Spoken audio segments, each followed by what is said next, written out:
Fine. Okay, so we're gonna start now. It's 5:12 already. So today we're gonna see the topics regarding cryptography, encoding, and how can we crack passwords offline. Here, and that's because we're supposed to see something about web and penetration testing and how to defend ourselves.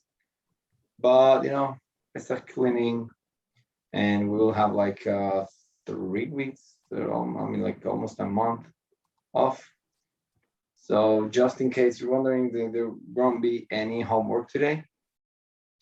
But for the people that want to practice and at the same time simultaneously while holding your broom, if you want to do some hacking stuff, so you can I'll give you like a lot of hands-on, a lot of practice questions regarding everything. Networking, Linux, Windows, Python, InfoSec, everything almost from the beginning. Maybe also networking if somebody needs that. I'll check that. And you will have like a month to complete that. It's optional, completely optional, but I'm sure that some of you will get tired of cleaning all the day. So it's gonna be just like changing your mind for a little bit and getting fresh air from the computer. And you can also clean the homage, like old files that they contain like breadcrumbs and stuff like that. But I think it's not, it's a chumbra. It's not, not for everybody. Okay, you see my screen, right? Yeah. Yes.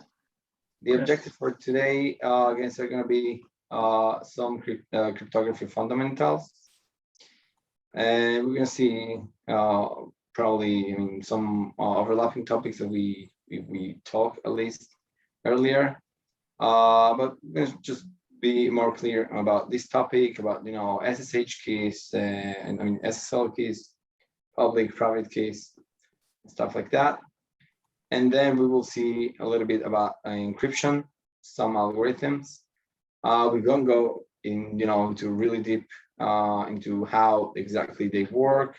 That's beyond our scope. If you really like math and you have a master's in mathematics or physics and you really want to get deeper into that, so you're free to do that, and you can invite me to your class because many times you will need to know how prime numbers work, and I don't know, it's just math and I don't like it. And we're gonna have some words about encoding, which is something slightly similar, but it's not encryption. Even that it's widely used, we need to understand the difference between encoding and encryption. And we are going to crack some passwords offline. In the previous class, we saw how we can actually, how we can crack passwords over the network with SSH, HTTP, and that's just a little bit slower. But this time we're going to crack files locally, and if you have a really strong computer, like some GPUs, so like a normal computer could do that. Even if you do it in a virtual machine, so it's going to be a little bit more faster because you have the files in there, and you can use your CPU power to crack files offline, specifically zip files. But if you feel comfortable, you can just go and try other tools as well for trying to crack some Excel files, PDF files, 7-zip or whatever, just any other password protected file. And lastly, we're going to learn a little bit about steganography or stego. And if you don't know what this is, so don't worry, because this is very interesting. So let's start with this. This case said that in God we trust, but everybody else we verify using PGP, which is like a public key. You have to give your digital key in order to verify the other end, an identity, because you don't know who is behind the keyboard. Even if they have a webcam, maybe now that I'm just playing or recording some other guy and I'm just talking. Yeah. So you need to be very careful when you reaching out a website, a program, user on the internet, because this is a very common way of how you can identify and validate actually his or her identity. And let's start with this. So we're going to start with cryptography. So first of all, as usual, we have to come about the terminology.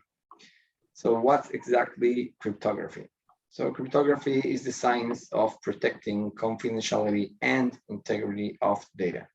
You have some data and, like bank transactions and, like email, whatever you have over the internet. So everything that goes into your devices, again, doesn't matter if it's your laptop or your phone, anything in there. So you have emails also, and everything online. Also, when you file your taxes and any other transactions and tasks that you do on the internet. I mean, it's not specifically on the internet because through the network. So you need to protect this data somehow. Okay, and that's because otherwise your data could be at risk. Okay, so this is how you protect the confidentiality. That means that some third party, some other user or system won't be able to eavesdrop or to analyze or to even identify that there's some traffic between you and another party. And the same goes for integrity, which is just delivering specifically the packet or the data without being touched by, just the same packet that you have sent earlier. Just the same file is delivered as a whole, and not even one bit was changed on the way to the destination. For that, we use something called encryption. And you probably know and hear about this topic already. So encryption is basically the process of transforming, taking the data, some readable data, something very easy, something like a message, hello, but again, it could be, here is your increasing salary. Okay, so anything just as a plain text, any file, including some user salaries, credentials, your bank statement or whatever it is. So that's just simply readable data. And you need to encrypt that data. That means you need to transform that data into unreadable form, or being called ciphertext. So that means that the data, let's say we have, again, just the message, hello. So if for any reason, your confidentiality is lost, just, you have some man in the middle. So this message will be translated to, some really, really random and long string. Again, depending on your setup, on your the algorithm, and we'll see about that. But basically, this is just one step of protecting your confidentiality, because even if for some reason somebody eavesdrop your traffic, so they will just see this weird string, and it's not really meaningful for them because they don't know how to just translate that or how to get some clear text data from it.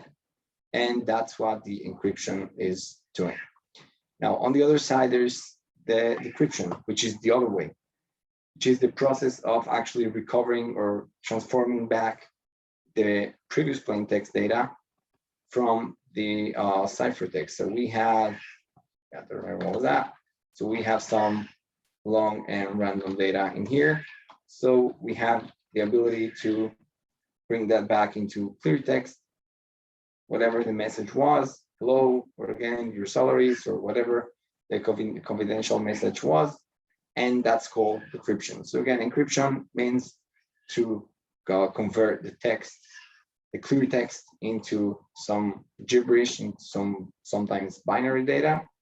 And decryption meaning just the other way back, from binary and from gibberish back to strings, back to simple English or your language words. Now, how exactly we can encrypt or decrypt data? So using specifically some computational procedure that it's called with an algorithm. An algorithm is just like a set of rules, sometimes just a key of how you can encrypt or how you can transform that data, that plain text, that word or statement or file into something unreadable, and that's by a set of rules. That's an algorithm, and there are many out there, many out there. Some of them, they're old and they're weak, so they shouldn't be used anymore, while the others are considered still very, very strong. And just like when you log into when you connect to your home Wi-Fi, it's just the same way you use some kind of algorithm to encrypt your traffic, because otherwise somebody with a Wi-Fi analyzer with a man in the middle, so they will be able to eavesdrop or just grab all your traffic from there. So usually these cryptographic algorithms, they can use a key, sometimes multiple keys, okay, and they can encrypt or decrypt the message. Again, it's just like a key, simple key, like when you close the door on your room, your house. So the same key, sometimes it's a different key, we'll talk about that later on, and sometimes it's a password, okay? So that key is just like a password, like a passphrase, just like a word that you use when you want to encrypt, and sometimes also to decrypt the algorithm to just bring back the message, okay? So again, we will talk about that later on. And I mean, it's needless to say, on purpose I put this image in here because there are a lot of terms, a lot of terminology going on here. So make sure you take some notes and you ask, and it doesn't matter if you ask the most dumb question, because it's okay. Nobody's born as a cryptanalyzer or as a cryptographer, so it's okay to ask. And yeah, there'll be many terms today. Hope there's not questions so far, because I mean, just the terminology, maybe they are. Yep. So you can ask. You can ask. Now, I just want to make a comment that I did the report on ransomware. So this is the first time ever that I actually know something before we started. From the course? Yeah, because I had to write a report on ransomware and included cryptography. If you watch my report, or if you read it. Ah, you mean when we, yeah, I remember that. Remember, so yeah, there was a whole section on cryptography. All right, so if we have any questions, we can head to Suri. Not quite, but. No, yeah, she knows more. Yeah. Fine. So we will just talk about a little bit of history again. I think we mentioned this already. And the first time in history when we actually saw something about cryptography, maybe it was invented, I don't know. I mean, we can ask the historians and also some professors. They all tell you that it was Julius the Caesar. That's on the next slide.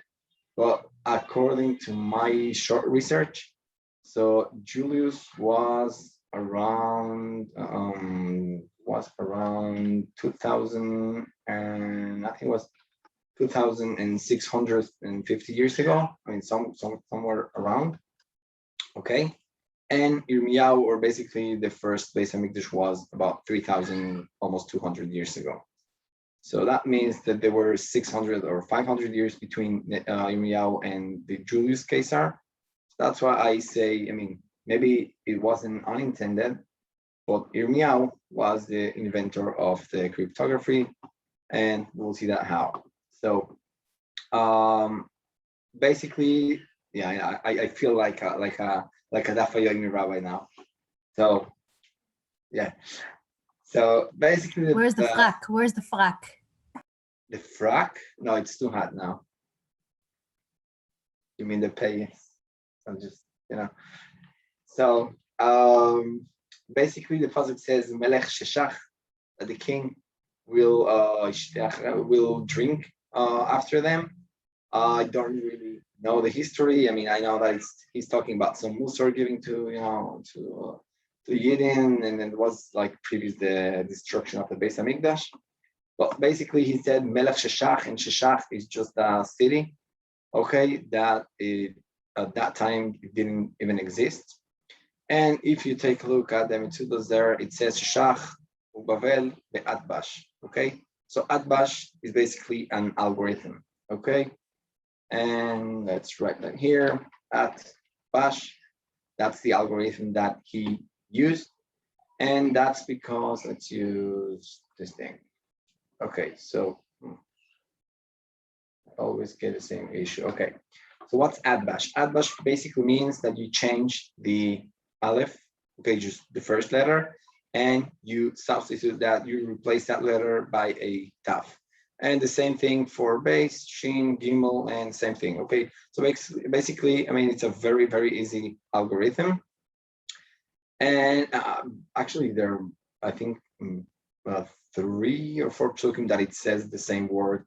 And there are other words as well. I don't remember El Bakim, something like that. I mean, just he used the same algorithm. The same substitution algorithm for different psukim, but they all mean this. I mean, they all use. It's the same algorithm in different psukim for different words. So I just took one very easy. So he meant to say Melech Sheshach, or the king of Babel. Okay, just like it says in here. So basically, if we change both shin in here, so we just get, we just swap up these letters, and the same here. I mean, Chaf Sofit is just the same thing. So this is what we get. We get Babel. Okay, and I think it was used maybe in the older versions of the initial versions of cryptography, like maybe 30, 40, 50 years ago. But again, it's a very common, and it's a very, nowadays it's a very easy algorithm that you can just brute force or guess very easily, because either you change one letter, you can change maybe just for one or other, and just you can just swap up and realize after a few tries. And with today's GPUs, it's going to be really an easy task to guess and to reveal the plain text, whatever the statement that it's hiding behind that. Do you know why Yirmiyahu had to use atbash? Why exactly? No, I'm sorry, I don't know the history. Yeah. There's no Reb Chaim's on it. No, we can just take a look at this later on. There's another similar version with Daniel. Yeah, exactly. Yeah. Yeah. That's but that's it. I didn't want to involve the Gemara also. Yeah, that's the Gemara. Rav says, Yaka, yeah, I remember that's where the expression in English comes from, the writing on the wall. The writing on the wall is from Daniel. Nice.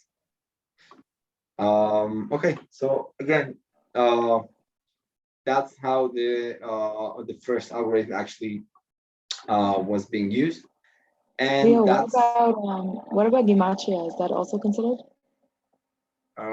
Maybe. I don't know.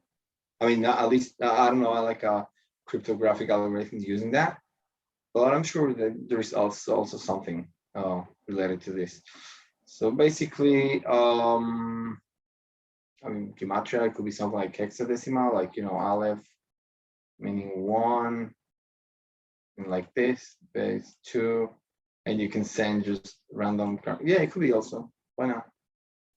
I'm sure there is some Israeli that use the same kind of cipher, the same algorithm. Just take a look at it. But basically, what I wanted to say is that this was the first algorithm. And again, I like to say this because when you go to Wikipedia, when you go to some books, they all tell you that they go to the oldest cryptographer, and the first time in history, and was Julius the Caesar, and oh come on, you know, there was somebody, some Jew, as always, that actually invented that.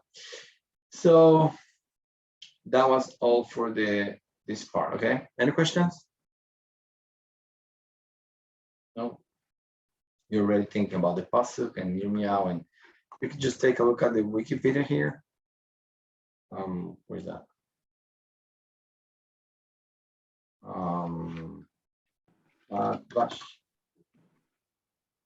And I'm not sure if they explain the whole history, but they say, yeah, basically they explain to you. Oh yeah, so there are 4 places where this was used. The king of Sheshach, here, that was the second war, Lev Kamai, which means Kazdim, Chaldeans. Okay. And the same thing here again, Sheshach and Azkir. Okay, it's just a little bit different. Azkir. They just swap up the Aleph by a Taf. And if you really like math, so you can just take a look at this. It's like a math representation of this algorithm made by Yirmiyahu. And yeah, that was gematria. Oh yeah, you were right. So probably there is something going on here as well. Fine. So any questions?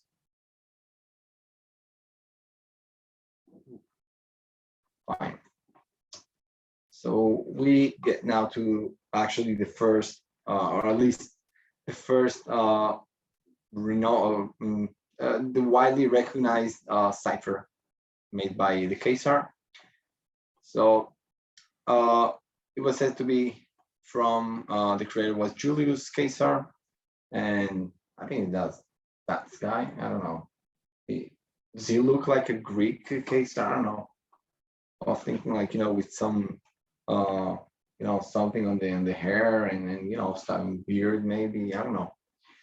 So anyways, if you look at this guy again, he was like around 2,600 years ago, not 3,000 as the Beis Hamikdash. 2100. It was in the last 100 years of the second Beis Hamikdash. He was around. The second one. Yeah, he was at the towards the end of the second Beis Hamikdash. So Yirmiyahu was on the first one. That means 500 or 600 years. It's 500 years difference. Yeah. Okay. 400. Yeah. Fine. So basically, this cipher was shifting each letter of the plaintext message, but instead of, you know, like going like the @bash, it has like a prefix number of spaces within the alphabet, and usually it's 3. Okay, that means that if you have, okay, let's say here you have the letter A, so you go 1, 2, 3. So A is replaced by the letter D, and B as E, and so on. Okay, and I mean I say that it's usually 3, but you know it could be 5, 4, 10, or any other number of spaces just to replace the same letter, because again the idea is just by shifting this these letters by a number of fixed spaces in here. Now if we want to decrypt the message, so we just do the same in the opposite way.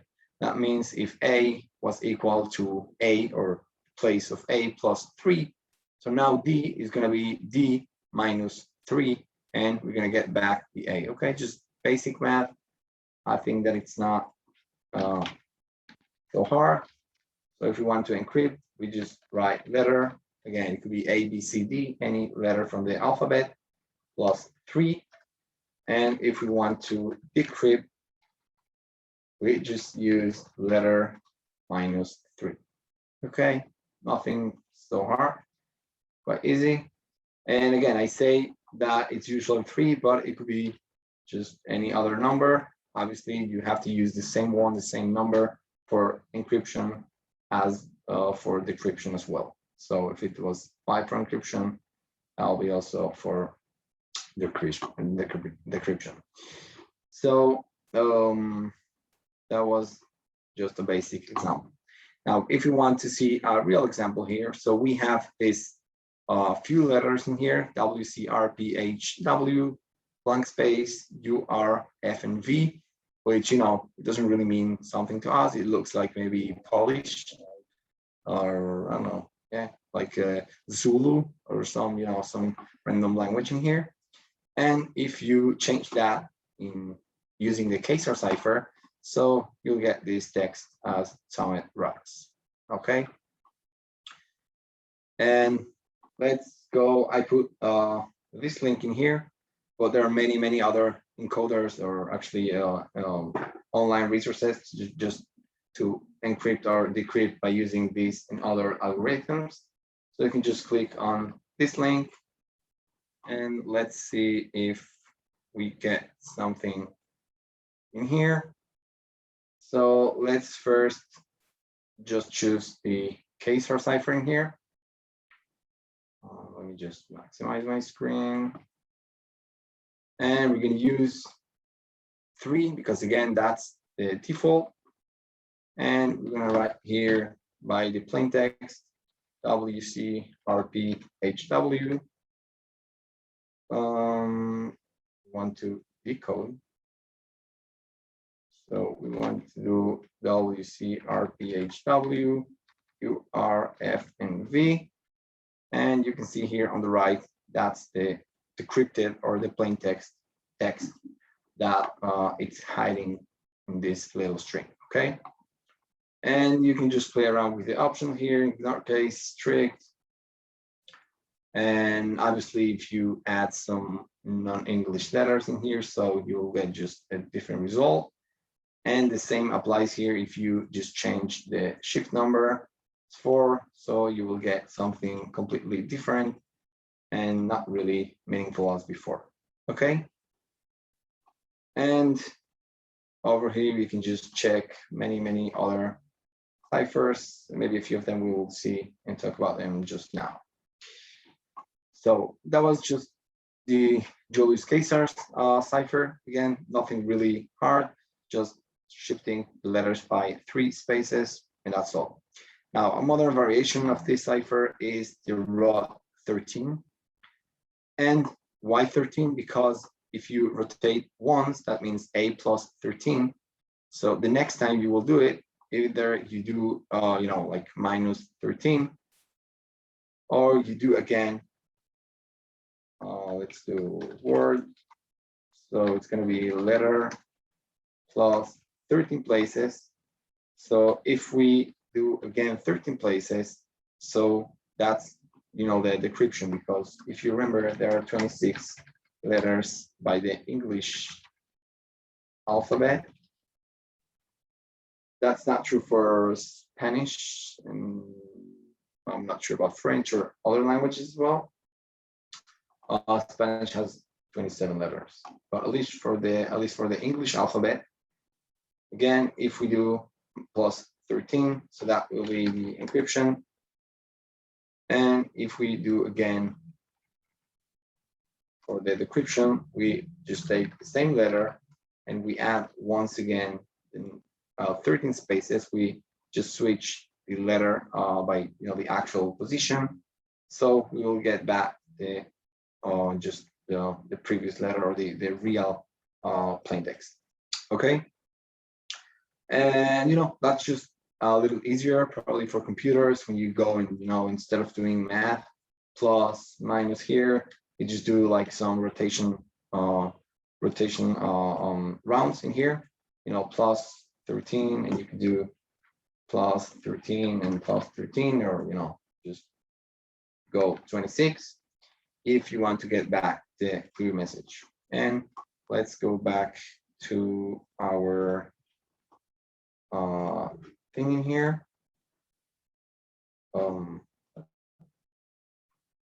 Let's go back to here. Oh, I bet. What?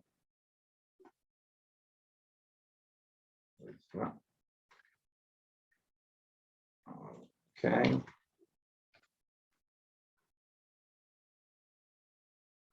So let's use just the same resource. And this time we're going to choose route 13.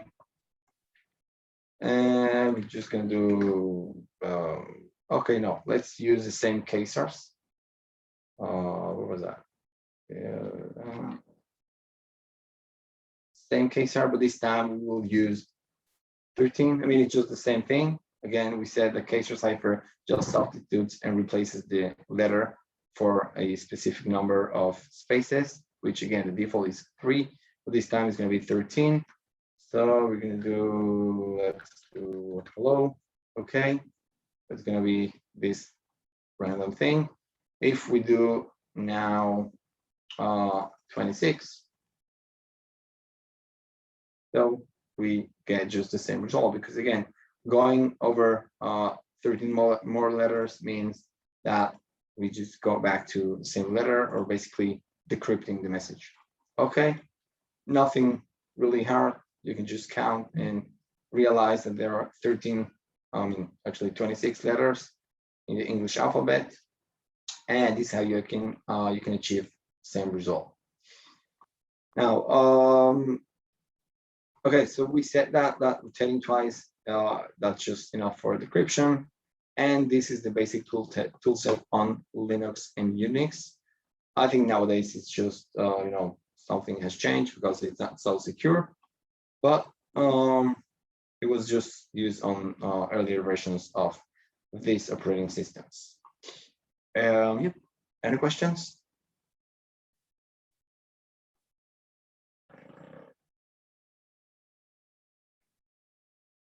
No. Cool. So when you count, let's say you put 13 as your number, you start at T. So when you get to Z, you just continue with A. Yeah. Just goes. Let's open that again. So let's say you took letter T. Okay, let's take that. So if we do 13 spaces, so that's going to be G. So we are here. So it's going to count. Oops. It's going to go to the right, and it's going to start back at ABC until it reaches to G. So thank you. You're welcome. Did they get more complicated than that? Like they do like 3-4, 3-4, 4-5, 4-5, and making more complicated code, or it's usually just one number.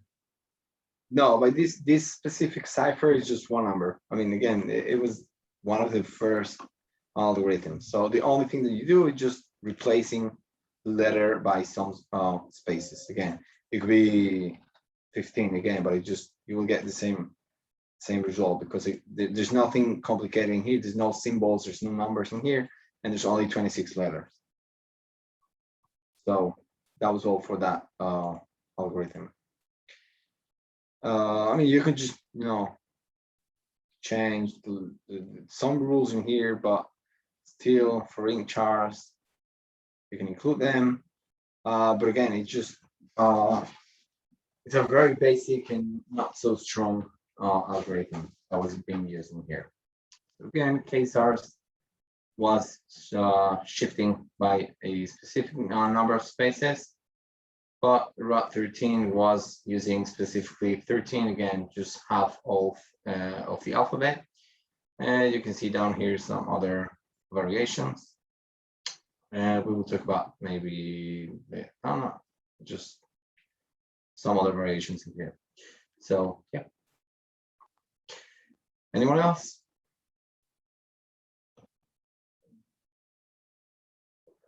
Fine.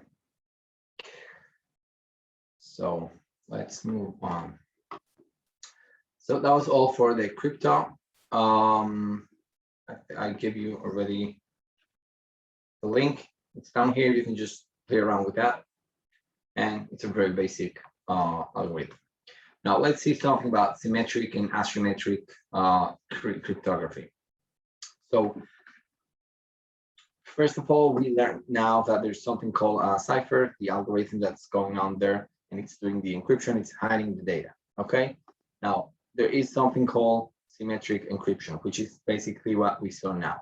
Okay, it's also called private key cryptography because, you know, private, you have only one key, and that same key you use for encrypt and decrypt the ciphertext. So again, if you know the formula, okay, let's say, you know, either it's a password, okay, password 123, and that's the key or that's the word you use for encryption, or it's a just like a key, you know, like just as you have a key for opening your room, it's just the same key for closing the room. Okay, when you lock the room. Now, what's the issue with that? Okay, let's just get into that. So the Kaiser cipher, we saw that it's just again the same key.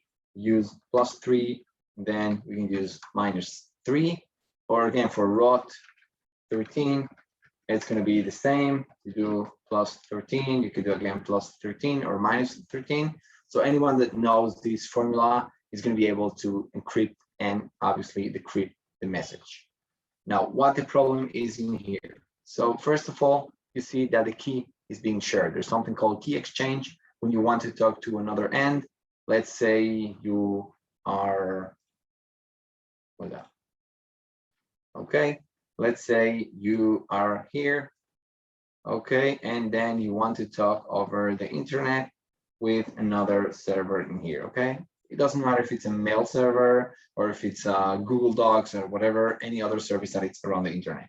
So by trying to communicate each one in this end to the other, so, you know, they don't know. You say that you are person A, and then this is server number 1. So, you know, there's not trust between them. So they need to share keys. That means it goes and says, okay, I'm going to send you a file. So I'm going to encrypt the file and I'm going to use that key because the same key that is being used for encryption is the same key that is being used for decryption. So they both need to hold the same key. Okay. So by the key exchange, if for some reasons there is a man in the middle, or just, you know, one of them, they lose the key, which is very common, you know, whatever, just when you have kids and, you know, somebody just tries to lose the key, so you probably changed your lock. So it's the same over here. If somebody loses the key, so that means that, you know, some bad guy in here, so they will have access to that file because they have the key. Okay.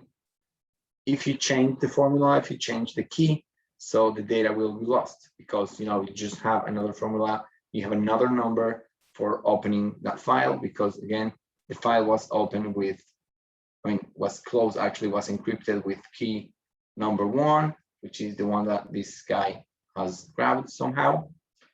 And now you're trying to open it with key number 2. So obviously you won't be able to do that because you need to first encrypt the file with this same key. Okay, so that's that may happen by the key exchange, or again just by losing the keys. You know, if you have the keys in your USB, in some mail. So just like when you have a specific password or just any other key, so anybody could decrypt or even more alter the message, and that's called man in the middle.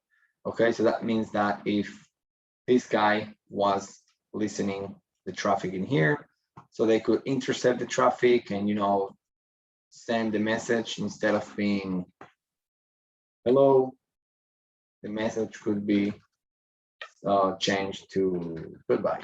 Okay, I mean something not so meaningful, but you know, you could just change the whatever the amount of money that you're trying to transfer to this guy. So they could just change the amount instead of being $100. So the amount could be much bigger because, again, this guy is able to decrypt and alter the traffic that's going on between these two ends. So that's basically the symmetric cryptography. You use the same key for opening, for encrypting, and the same key for decrypting. Now, they're usually blocks, and they're all predetermined by number of bits. That means that if we look at how the encryption works, so let's say you have this long statement, this is a file. So there are certain blocks, I mean, how the encryption is being done actually. So let's do this thing. So it's not going to encrypt, you know, all the statement, all the line at once. It's going to take chunks of sometimes words, sometimes, you know, bits. And this is how the encryption is gonna work. So it's gonna take a chunk of sometimes words, letters, and that's gonna be encrypted at the same time. So that means this is gonna be encrypted first. Okay, and then the next block and so on until it reaches the end of the file. Okay, why it's important just to know, because there are two things. I didn't want to mention that because it's a little bit just, you know, hard maybe to understand. But there's something called block ciphers, and there's all other algorithms that they're called stream ciphers, and it's just the way of how they encrypt. I mean, if they try to encrypt, you know, bit by bit, and it's going to be much slower, but it's maybe safer, because, you know, if for some reason by the block cipher, if let's say this block was encrypted, but this block was half encrypted, so the data is going to be corrupted. Okay, because, you know, it didn't encrypt these 4 letters, just encrypt maybe 2, and, you know, the computer was shut down or whatever the problem was. So that's just but on the other side, it's just faster. So that this is just the way of how encryption works. You can just take a look at that later on. Now, there are 3 algorithms, which we're going to talk about them just now. The most common ones were DES and triple DES. Nowadays, it's called AES. We're going to talk about them just now. And they were all used by the US government. Okay. Now, okay, I know this sounds maybe very technical and sometimes very boring, and, you know, it's a lot of theory, but I know that even if you are going for a CISO job or, you know, like a manager, you will need to understand at least the basics of how encryption works, because, you know, you need to implement some politics and some procedures. So you need to understand what's best for your organization. Now, down here, just to summarize the whole symmetric encryption, how it works. So we have some plain text file in here. Again, it could be hello, it could be a long letter, it could be the salaries file in Excel, and you have some secret key, and that's your private key, okay? So you should keep that key only for yourself and for the other end. So the same key needs to be provided to the target, whoever, you know, you're transferring the file. And when you encrypt, so you have some ciphertext in here. This is the whole, you know, gibberish stuff in here, and you use the same key to open and to decrypt, to encrypt and decrypt the file. Okay. So again, what's the issue if somebody grabs this key? So they will be able to encrypt and decrypt the file, and again, your integrity and your confidentiality will be at risk. And that's basically about the symmetric cryptography. Yep. Any questions? How do you send over the key safely? So there are many ways. If let's say it's just you know, like you're trying to send me a file over the internet, so, you know, the key exchange would be maybe through an email, okay? Or you could just send me a USB, you know, to my home, you know, with a post mail, whatever, just by any other means. But if it's against another server, so it's not through the internet. Once you start, I mean, it depends on the protocol, let's say a TCP connection with the other server. So at that time, you also send over the key Okay, and that's where the key exchange happens. So, yep, these are the two ways of sending a key. And the key is encrypted, or really if a guy's already The key is not encrypted. No, the key is just, again, just like think about the key about like a formula. Okay, let's say key equals to, I don't know, shift plus 13 minus 1, and I don't know, times 2, whatever, just any other formula, any algorithm that you want to use. So if someone's sniffing from the beginning, he gets the key. Yeah, if they're sniffing, or if one of these two ends, they lose the key, you know, they just, for some reason, they upload this key to the internet, or they lost their USB or whatever. So yeah, that's why it's not such a good idea by using this symmetric cryptography. And that was still in use, I think, at least 20, maybe 30 years ago. That was the way everything worked back then. Okay. Just one question here. Yeah. It says that predetermined number of bits are encrypted. So I'm just wondering, is the text encrypted, or does it work by bits? Like, at what level is the encryption? Or does it depend on the, you know, which cryptography system you're using? So basically, I mean, I didn't want to specify that, but yeah, that's a good question. Basically, we always look, I mean, computers, they always look at bits. So if we really want to get there into this, so H, I don't know the H name, but let's say capital A equals to 0x41 in hex. And that's, I think that's 65 in decimal. So this, I mean, don't ask me how, but in binary, that would be, I don't know, 0. Okay, I don't know. Let's do that with the calculator.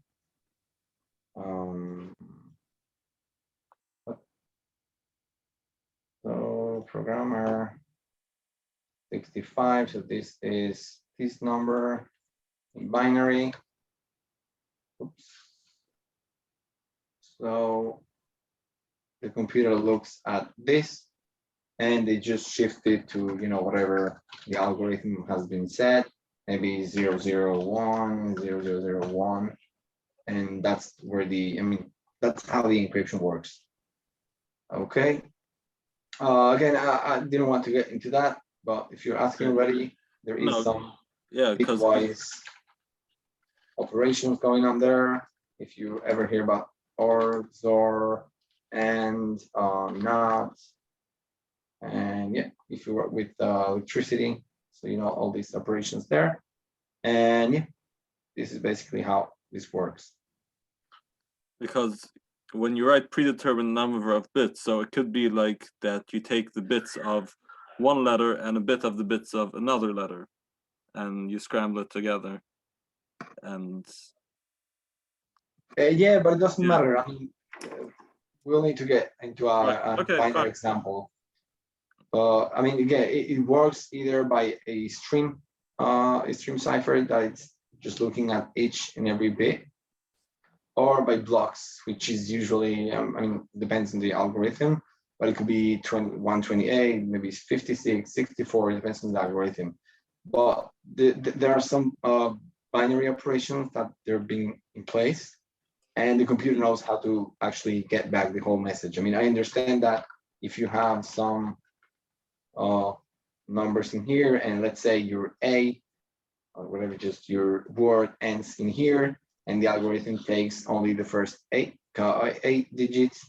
So basically it's gonna scramble and, you know, get confused, but no, it doesn't happen. Because again, it works by a specific formula. Yeah, okay, just look at these bitwise operations and you just get this much more clear. okay, thank you. Fine.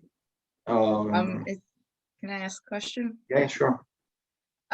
It says over here that if the attacker gets the key, then they could like decrypt or alter the message. But can't they alter the message without actually having the key? They're gonna Can't they see, like just mess things around? that's what they're gonna see, because the message is all encrypted. Even if it's encrypted, they can mess around with the encryption, and then the decryption won't work because it's not the original message. 1 second. You mean that they can brute force this thing? No, That's no, what you're no asking? brute force. They don't have no idea what they're doing. They're just making a mess. They're just messing around the original message, and then the key can't work if it's not the original message anymore. Okay, so you mean that over here there is one guy in the middle, and then he just, they just change the data. They just shift Yeah. any bits, and yeah, of course, yeah, that could be also valid. Okay, that we're gonna talk about that just in a few more minutes. Well, basically, again, we said that there are two things that these keys are protecting us, and one is the confidentiality, which is basically that nobody will be able to see or to identify what's going on there. And the second thing is the integrity. So when you, we'll talk about that later on, but when you do some hashing functions, and if this key, it was equal to 1 instead of 2, so that means that somebody has altered or tampered the data on the way. So you just reject that and you go to the other end and ask to resend the same data. So yeah, but definitely this is possible. But again, you don't use the data just as is, because you do some operations beforehand just to make sure that the data wasn't altered on the way. So. But it could have been altered without anyone actually decrypting. Yeah, that of course. If it's like doing a manual, again, like we saw earlier with doesn't matter if it's R poisoning, DNS, whatever it is. So yeah, he could just send back a response, this guy. That. So you could just send back a response to this guy, with some characters here missing or just something altered. And yeah, but this guy is going to refuse or just drop the package or whatever. They're not gonna accept the packet. So yeah. Got it, thanks. You're welcome. Anyone else? Nope. Let's see what time is now. So let's finish this thing.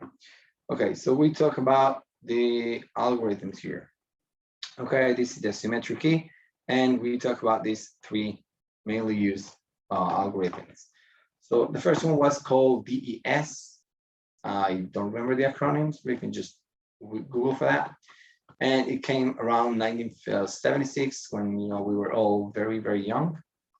And yeah, probably it was in the United States, and then somehow it was spread globally as everything that comes from the US. Now, at that time, obviously, it was very secure, and people, again, computers were not so smart, were not so fast, until 1999, when some hackers or some engineers or some smart people, they tried to break the DES just by brute forcing. Okay, so we're talking about back then when there wasn't any Intel or ARM smart devices, but it was something maybe Pentium 1 or something like that. And even though they were able to break into this algorithm, so it took them around 22 hours, less than 1 day. I hope they were sleeping, they weren't just like staring the whole time at the screen when they tried to see the okay or whatever they did, or they were holding some beer. I don't know, maybe. And the problem was, again, the key space was too short. Okay, there were not so many possibilities. It wasn't so random as modern algorithms. So then they came with another idea, and it was using triple DES, which is the same DES, the same algorithm, but it was encrypting the same block 3 times. So again, it doesn't really matter what the formula or what the cipher was doing. If it was shifting the spaces by 5, it was doing it 3 times. So just like, adding numbers or whatever they were doing for that. So they were doing it 3 times, and they were doing it with 3 different keys. So basically that was much more secure than, just by using DES. because each block, okay, let's just put an example. Let's say hello was encrypted into this, and then, I mean, again, let's say this was shift. I'm just making it up, okay? Let's say that was shift by 8.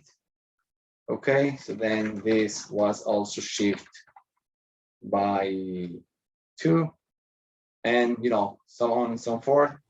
Why does that make it more secure? It's just at the end of the day, it's just shift the first one plus the second one plus the third one, and you come to the same decryption. No, I'm just saying like a very basic idea. It wasn't so easy, like just as the Kaiser cipher. It was something, like a very complex formula. I'm not sure even how it would work. We can just take a look at that. Let's just look at this just to make, what's that? Let's look at that. Oops. Let's see, DAS, algo. And we could just take a look at the mathematics in here. Okay, you see that? The physical structure of the S. I don't know, it looks like, I don't want to imagine what it looks like. I don't know, so math, math. I don't like math. So probably there is some, okay, here it is, minor cryptologic properties. So yeah, it's not really, it was bitwise complement, okay, math, whatever. Just I was just trying to give like a very basic example of how that the work. I mean, again, I'm just saying that the word was 3 times encrypted. So this and this then became just another thing. I mean, each iteration was just a different key. I mean, it wasn't like, shifting by 1 and the next time by 2 and stuff like that. I'm just meaning that this was one formula. Again, let's do, I don't know, x plus y times 5, whatever.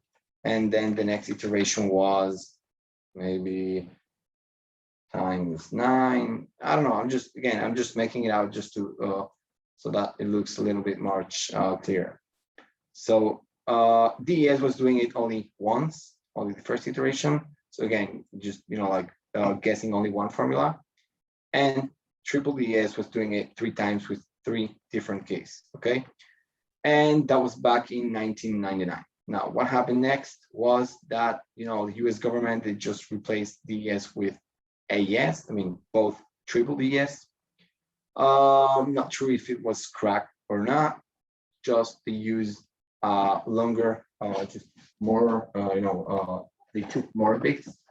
Okay, so AES, again, I'm not sure about the acronym, American Encryption Standard, I don't know. And they use for what? DES 3, that means the person had to send 3 different keys together with this package? Yeah, another person, but yeah. You need to do the key exchange should be done like 3 times. Yeah. So yeah, so the US government, they replaced this algorithm by AES, and this uses 3 different ciphers. That means 3 ways of just taking and grabbing some the chunks of data. So the strongest one is 256 bits. That means that it's going to count, you have your hello message, and until it reaches 256 bits, so it's gonna grab that data, and this piece of data of most 256 bits, and it's going to just swap up by using 3 different using a stronger algorithm. Now, why is this important? Because 2 to the times, let's do that calculator. It's again math. So if we want to know how many possibilities this new algorithm has, so we have 2 to the power of 256. A lot. So that means that if you try to crack this cipher, AES, and you're using 256 bits, so you will have all these different kind of possibilities, and that's just maybe one chunk, okay? And you will have maybe like a really long file some megabytes or gigabytes. And even that you will probably protect that file with some password. So I wouldn't say it's really impossible, okay, but it will take you some years just to crack that. And I'm sure that even with today's quantum computers and supercomputers with IBM and some other companies, they're still struggling and they're still trying to crack this this specific scheme. Again, I'm saying this is the strongest one because I know that AES, I think it works also with 64 bits. And again, that's 2 to the power of 64, and that's just a smaller number than this 256 variations. And that's usually being used in when you connect to your Wi-Fi network and probably in other places. So they all use this AES algorithm to encrypt or to hide the data from other users. And historically, they were all there were more ciphers. 2FISH, not sure if it's related to the gefilte fish. I don't know. Like Hungarian and Polish, not sure. I didn't look into it. Serpent and Blowfish and RC4 and RC6. I think RC4 is a stream cipher, and this RC6 it's a block cipher, but whatever. Just again, there are other ciphers, other algorithms in other ways. Each one uses another formula and another set of bits, and the strongest one is still AES by far. But for some reasons, if you want to change your whatever your Wi-Fi passwords security or for compatibility for whatever reason, you still have the option to choose. I've seen that Blowfish and RC4 very commonly, but I never chose them. I always use this AES and the strongest with the strongest bits in 256. Yep, and that was all for symmetric algorithms. Any questions? Not about the gefilte fish, because I'm not so fluent in the kitchen. Why would anyone not use the AES if it's the strongest? Because again, strongest comes with some overhead. That means that it takes also. If it's a small file, it could take maybe 5, 8, 10 seconds just to decrypt and encrypt. But if it's a really long file, it could take you maybe up to 1 minute. Again, it depends on the resources you have, on the size of the file. And again, for compatibility, if you have some printer or some old device and you want to connect to the Wi-Fi, and maybe it doesn't support for some reason this AES cipher, maybe not 256, because again, if you have some low power device like some IoT, maybe. I'm just saying, okay, I'm not really sure about that, but I guess by using that, it will just use more and more power, and maybe you just don't need 256. Maybe you need 64 bits or just another algorithm. Right. Again, I'm not saying that these are very, very weak and it shouldn't be used, but it just takes this is the most secure one. So Blowfish maybe just a little bit less, but I'm not sure if it's really it's a really weak cipher. Yep. Okay, thank you. So Leo, we as cybersecurity experts can really take our passwords, use one of the tools, and encrypt them into cipher, to change them to cipher. I use that for, let me check that. I'm not sure if I can show it to you. No, I can't. Sorry. So I can show you my file. My password file, whatever I use the password manager. Let me open that. Where is that? Okay, so if you use a password manager like me, KeyPassXC, this is the one that I use. Let me get rid of the strong here. So you have the option of setting the algorithm to AES. So what is that? AES. I would do this. I didn't say that. Okay, let me try to show you the version here. Database, new database. Okay. I'm not gonna do that now, but you know, I can just choose to create a new database in here. Okay, continue. And you see here that you can adjust the database encryption settings. I mean, I'm just giving an example, okay? So if you wanted the decryption time and obviously the encryption time, every time you save a new password or a new secret, it should take longer. So if you go to advanced settings in here, so you see here, the encryption algorithm is set to AES 256, and this is what I use. I mean, I don't care that it takes 5-6 seconds for every secret that I add, but you can use other algorithms as well. So they remove blowfish and other ciphers, but you could just cha-cha 20. Not sure if it's Mexican, or two fish, the Polish algorithm here. And what else? Yeah, this is just wrong. This is just something else. But yeah, this you could just take a look at also your Wi-Fi settings, and probably for your password, you will be using this algorithm as well. Yep. And that's all for symmetric algorithms. Any other questions? No? Cool. So let's make a short break of 7 minutes. So we will get back at 6:25 Palestinian time. And yeah, so we will meet then in 7 more minutes.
Okay, is everyone back?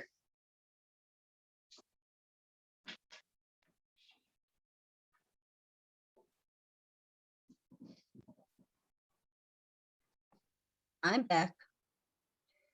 Nice. And the rest are still cleaning. I see. You know, dust is not chametz. No. Maybe it is. Not cleaning, ironing. No, not you. I'm saying the rest. I'm saying they just don't answer anything. So they probably hold the microphone and they're still cleaning everything around it.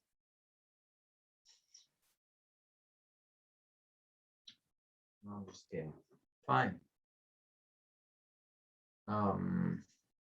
So two fish. Yeah, I wanted to know about this two fish thing. Let's see what we can check here.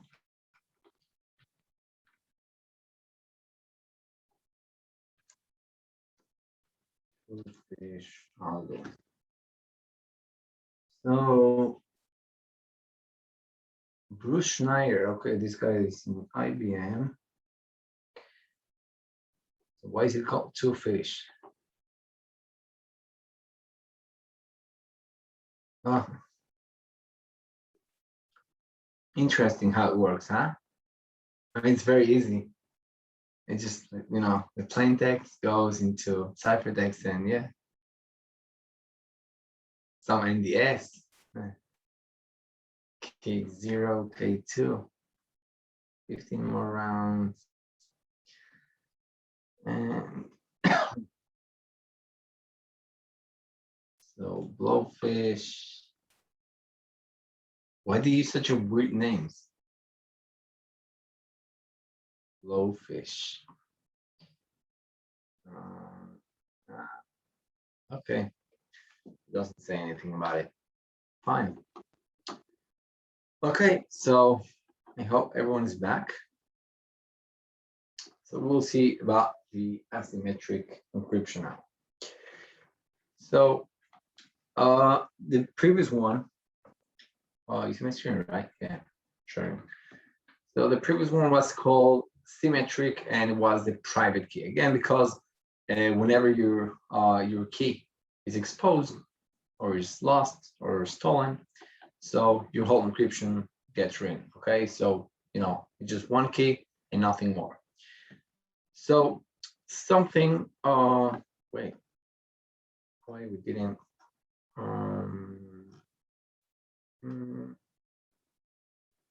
I think that I'm missing something here. Maybe not. Oh, no, it's okay. Fine. So sorry for that. So it's called a public key cryptography, and that's because it uses two keys, one public key and one private key. What are they used for? So public key is used for encrypting data. This is how you change your plain text and you transform that into some ciphertext or some gibberish code. And everyone can have your public key. I mean, that's only related to your identity. Okay, who are you? And you know, that's all. Everyone knows your name and probably everyone knows where you work. I mean, it's not a secret. And that's all you can see by the public key. Okay. You can see those public keys by email signatures, or there are some servers, you know, specifically for that host keys. Usually, you can see those servers called GPG keys servers or whatever it is. They're mostly on Linux and Unix environments. Usually, when you try to add some repositories or some external sources, you know that they're not. I mean, the real developers or the maintainers, they're not the ones that go that are behind these servers. So you know you need to get their GPG keys just because you need to know how to identify these developers. Just whatever. This is just an example, and if you want, we can talk about this later on. And that's all for the public key. Now, besides that, we said that there are two keys. So the other two key is called the private key. And that's what you need to keep safe and not to give it to anyone. And when I say anyone, that means that connecting to even the other end, they don't need your private key, okay? Because that's used for decrypting the messages. And again, it needs to be carefully protected by the receiver, okay? That means when you want to send me a message, so I give you my public key and you encrypt the data with that public key. And when the data, the file arrives into my machine or whatever it is, so I will be able to open it or to read the file because I hold the private key. So again, if we just summarize that, public key is to lock, encrypt. So we don't care, if we have any file and you lock the key, so nothing is going to happen. But we will need the private key to unlock, or actually decrypt, or actually to see the data that is behind file or whatever the stream that is in there. Now, how exactly that works, again, that's the scope. You can just take a look at that. They're using some prime numbers, and I don't want to get into that again. But they use some mathematical operations there, and they create two, maybe we could say slightly similar keys, because at the same time, they are both used, they come from the same owner, and somehow they are related to the one to the other. But at the same time, even if you use a quantum computer, a very supercomputer and tons of whatever quantum computers, there is no method to discover the private key out of the public key. Okay, so even that they are both related, somehow mathematically, you cannot use any other private key to open or to decrypt the file.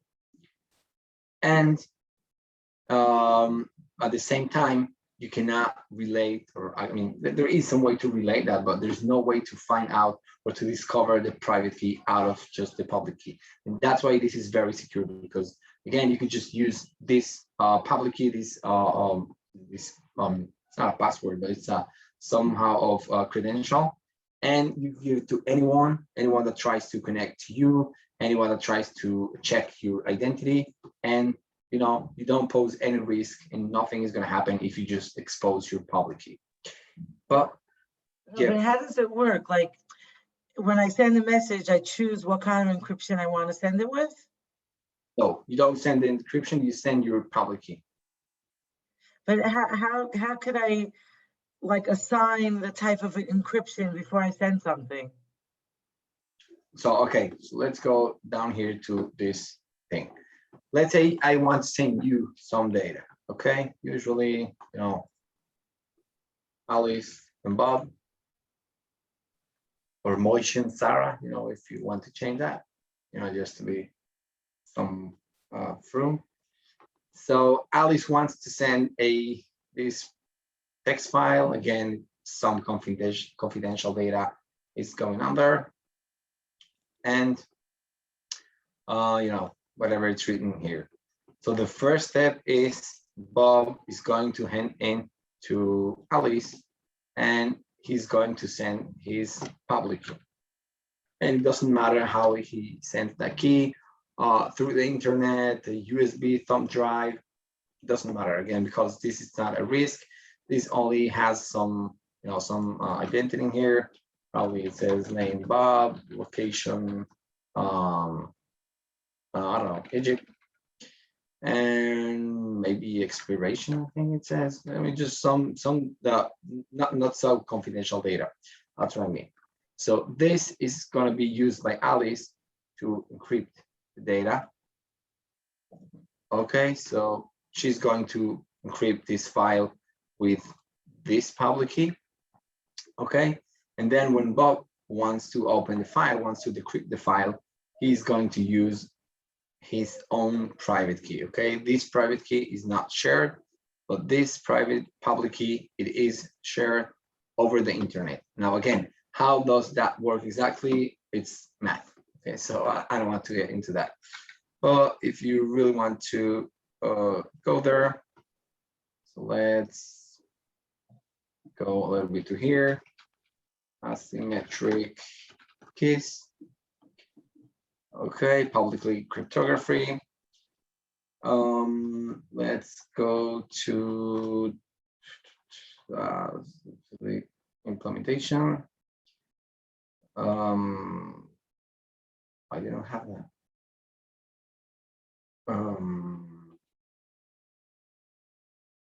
So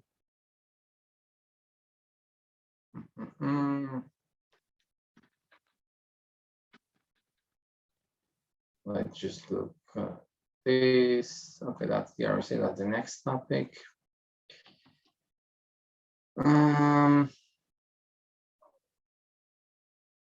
Let's see if they have something easier to read. You see, that's why I'm like, every time I try to see something about encryption, I'm like, yeah.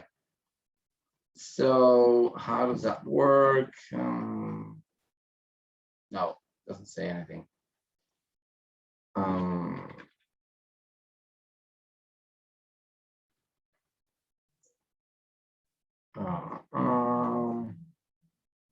Okay, deep dive. You asked for that. So yeah, see this little example in here. What is that? No, that's just another message in here. 2 keys. Where's the formula? What?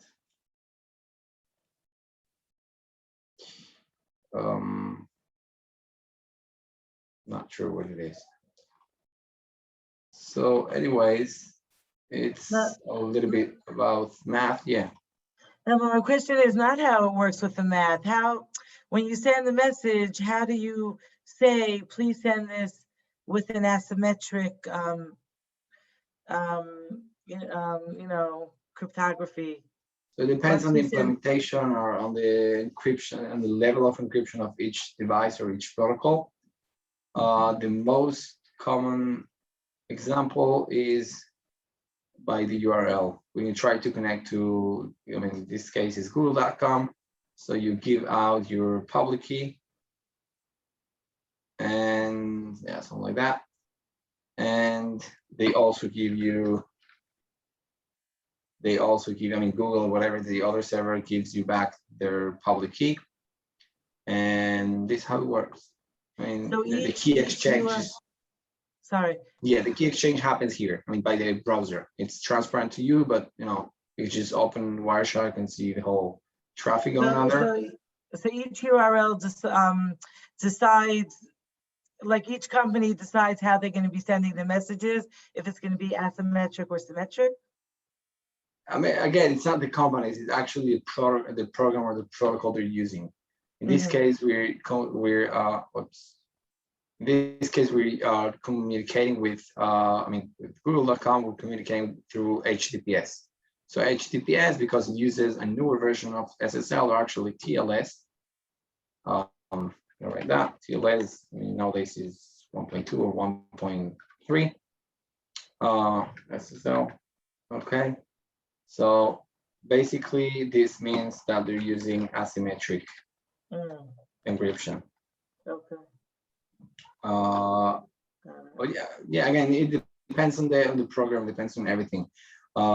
When you are doing, I don't know, when you're configuring a VPN, so the same thing goes in here. So you just choose the level of encryption, and that means, I mean, if you're using this recent version, so that means that you're using asymmetric encryption. The same goes for SSH. Again, when you set your Wi-Fi password, so the same thing goes in there. If you choose like an AES cipher, I don't know, that's something else. But when you use,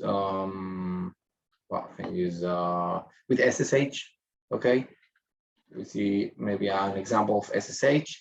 So the same thing goes in here. Just use your public key to, you put your public key in a server, and then with your private key, you can connect. Okay. So, yeah, basically, again, so it depends on the program, it depends on the protocol. Well, you don't specify whether you want to use symmetric or asymmetric key, but like it could be directly, but in some way you just choose the configuration, and that's going to change if you use a symmetric or asymmetric key. And yeah, so okay, so we said again how does that work? You see, it's so hard that we can't even find that on Google. No, I'm just kidding. How public private key work? Okay, not sure. No, but they didn't show the formula in there. So there is a formula just by finding out the prime numbers. That's digital signatures, Diffie-Hellman. So there's no math, it's very hard for everyone. So I'm gonna look for that in here, let's say, public key and private key here. And hopefully we get something. Okay, they explain you the whole thing. Okay, never mind. I want to see that there is a formula, again, of somehow getting the prime numbers, and they are slightly similar, both by the public and the private key. But again, they also, there's no way or any method nowadays even that exists just to discover or to find out the private key. Okay, that's what I wanted to show you. And that's for the asymmetric encryption. Now, how does that work and exactly who created that? And usually we have this name in here. You will see that name all around, and that's because also it belongs to a I think it's called a RSA con. It's a white whatever, just an event, a security event. I'm not sure if it happens in Las Vegas or where exactly, but this is also a company that they deal with security. RSA was named after the creator, Ron Ravis Adi Shamir. This guy is an Israeli, and Leonard Edelman. I think they're too Jewish. Yeah, we have the Jewish brain. So yep, it's very used widely, this scheme, this new system of RSA, and these are the guys that actually created this thing of this new mechanism of handing your public key and opening or decrypting the data with your private key. Okay. Now, as we mentioned already, common algorithms, they include SSL or TLS, just as you can see with any when you browse to the internet. Diffie-Hellman, I think we talked about it, I'm not sure. And that's when you use a VPN, or sometimes when you use some SSH communication. You will see, let's see if we can check that one here. See that. Loading SSH, SSHD, and you can see here that cipher is all this.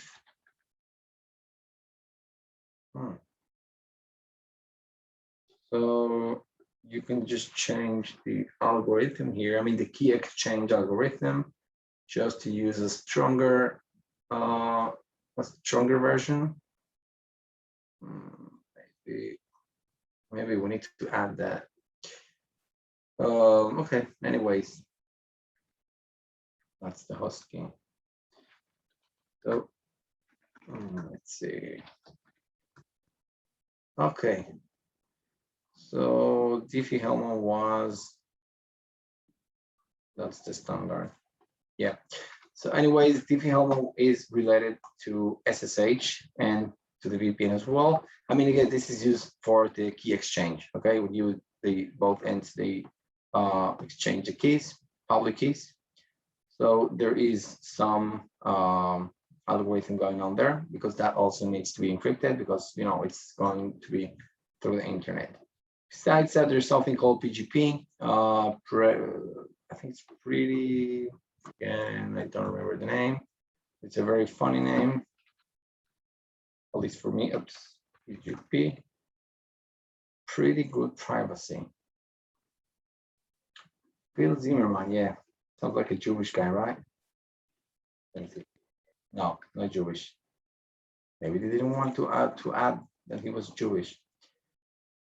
So this nowadays we use the Open PGP, which is again just like an open source, like a free implementation of this protocol. But again, I mean, the idea is just the same of asymmetric key. If we go and look, I'm going to talk about, let's say, Docker now. When you want to add Docker, again, just a system container system in Linux. Let's do Docker Debian. So one of the things that you need to do is to add their public key into, oh, it's here. You need to add their public key into your system. It's hopefully it's not such a huge file and my computer is going to crash. No, it's not. So you see that? Let me change that. Instead of 11, it's going to be 36. Oh, that's huge. So this is the format, begin PGP public key block. That means, you know, the server here, they sent you their public key so you can identify them. Again, this is, we're going to see just in a few more minutes about this specific public key. But what I wanted to show you is that this is a PGP key. And again, that's only for identifying the server. And there's no even risk of placing this on the internet. Usually you see that some hackers, they just give you, I mean, if you try to communicate with them, they give you like a link, or they give you a file. If you want to communicate with me, check my public key, and then this is how you can encrypt the data. You know, sometimes, let's say, there's some journalists that they do the same thing. You know, if you find some vulnerability or something critical into some company, so you don't send out free text data. So they give you their public key and you encrypt. Again, there's some plugins or some programs also for that. And you use their public key and, you know, just you encrypt your message as whatever, hey, I found a vulnerability in WhatsApp, in this place, in that place, or whatever, you know, we just, when you try to send some critical data as, you know, whatever you want to send out, and this is how you encrypt that. So this is just another example of asymmetric encryption. And last one, not last one, but one more is again SSH, and we could just make sure of that. Where's my VPN thing? I'm not sure that I have Wireshark in here. No. So let's install that. I'm just going to install Wireshark so you can see Wireshark GTK. Guess it's going to be quicker. So I'm just trying to show you how these public keys they work. Let's say with an SSH. No. So I'm going to show you in Wireshark how you can sniff the packet. And let's see, go back. So capture data. And nothing happens. Oh, sudo Wireshark. Okay. Now, it's gonna work. Yeah, fine. So now it works. We're just going to see some SSH thing in here. Again, don't worry about specifically the installation part, the configuration thing, and nothing more. we're just going to start the SSH service here. Okay, and it's working. Now let's see what's my IP. This is my IP. Okay, let me just change that. So I'm going to connect from Windows. That's me. Okay, so I'm going just to open PowerShell. I'm not going to do anything, but just to try to connect to what? Just to try to connect to this machine. So let's get the IP again. SSH, doesn't matter what user I'm using. Leo 9068.128. Let's go back to Wireshark before I press enter. And you see that here it's asking me the authenticity of these hosts. Cannot be established because they first need to send me their public key. I mean, in this case, Debian server. The SSH server needs to send me the public key, and at the same time, I also send my own public key. Windows. So they just ask you if you want to continue. Just in case you want to first validate the key in here. Maybe it's it's not validated. Whatever you want to first do that. But you can see here by how can we zoom in? Okay, so yeah, guess now it's better.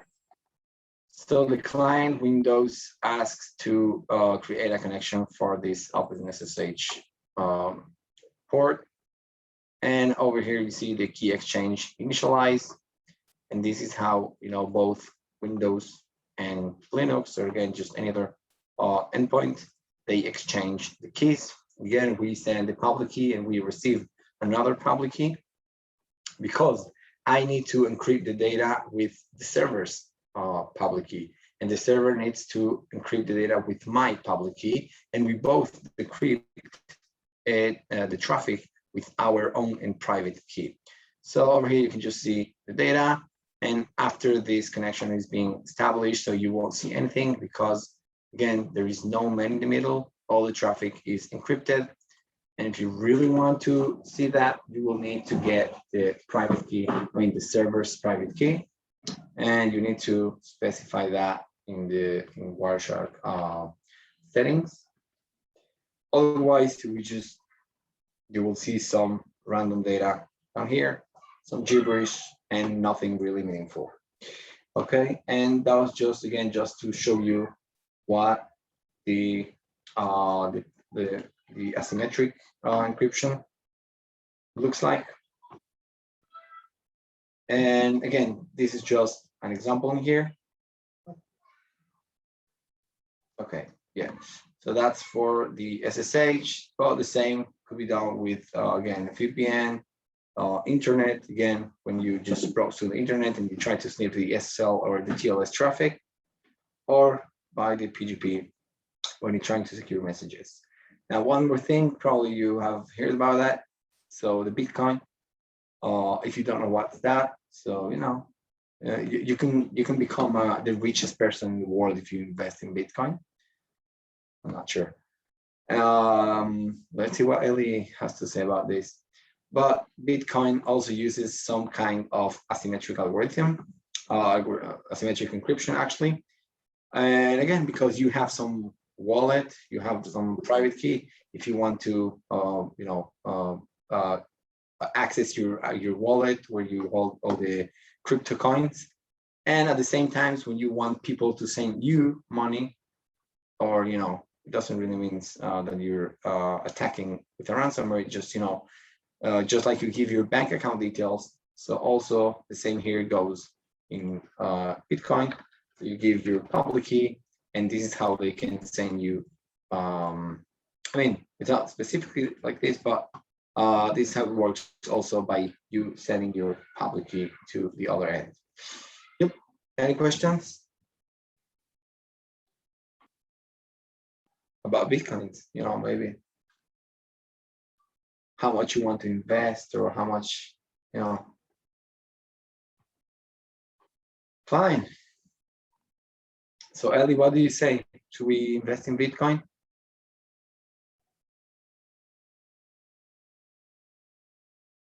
Yeah, that means yeah. Which Ellie? The one that our business reporter.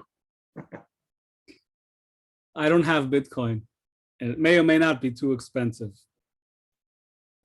Every time I think it's too expensive, I'm disappointed because I thought it was high at $1,000. I think nowadays it's 70,000. Hit 70,000. Oh, 57. yeah. So yeah, if you want to go there, I'm at Sia. yeah. Anybody want to chip in? You know, no, I'm not into that. So if you want to get, if you want to understand this, you need to understand something that is called blockchain. You want to read about, no, not blockchain.com, this system, how exactly works. But again, it's somehow the same idea of symmetric, or I mean asymmetric key. Where's that? Bitcoin. But this is how this works, and now yeah, there's some cryptography here. We need to cover NFTs. It's just the new Bitcoins, the NFTs, the non-fungible tokens. I only know Ethereum and whatever, what's the other one? Reaper. That's all I know. The NFTs are there selling it like in artwork now. And there was last week, there was a piece of art that sold for like $70 million. A digital piece of art. Wow. But it had an NFT. You just do a search on NFT and you'll, it's the new scam. NFT? Non-fungible token, NFT, yeah. You see the top stories last week. There was interesting. There was a guy, a digital artist, and he sold an artwork, and it went for like $60 or $70 million. You look in the news. Crypto Kitties. Okay, I like the name. So, okay. So that's all for the asymmetric encryption. I mentioned that about the RSA thing. Rabbinical Seminary of America. Wow. Did they use any sort of encryption there? Yeah, probably what they learned. Where's that? The best. Yeah, this is what I wanted to show you. So this guy is one of the inventors. He lives in London. So where is the thing? Maybe in here.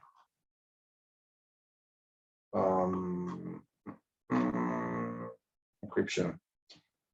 Okay. So somewhere in here you have. Oh, so here's the formula.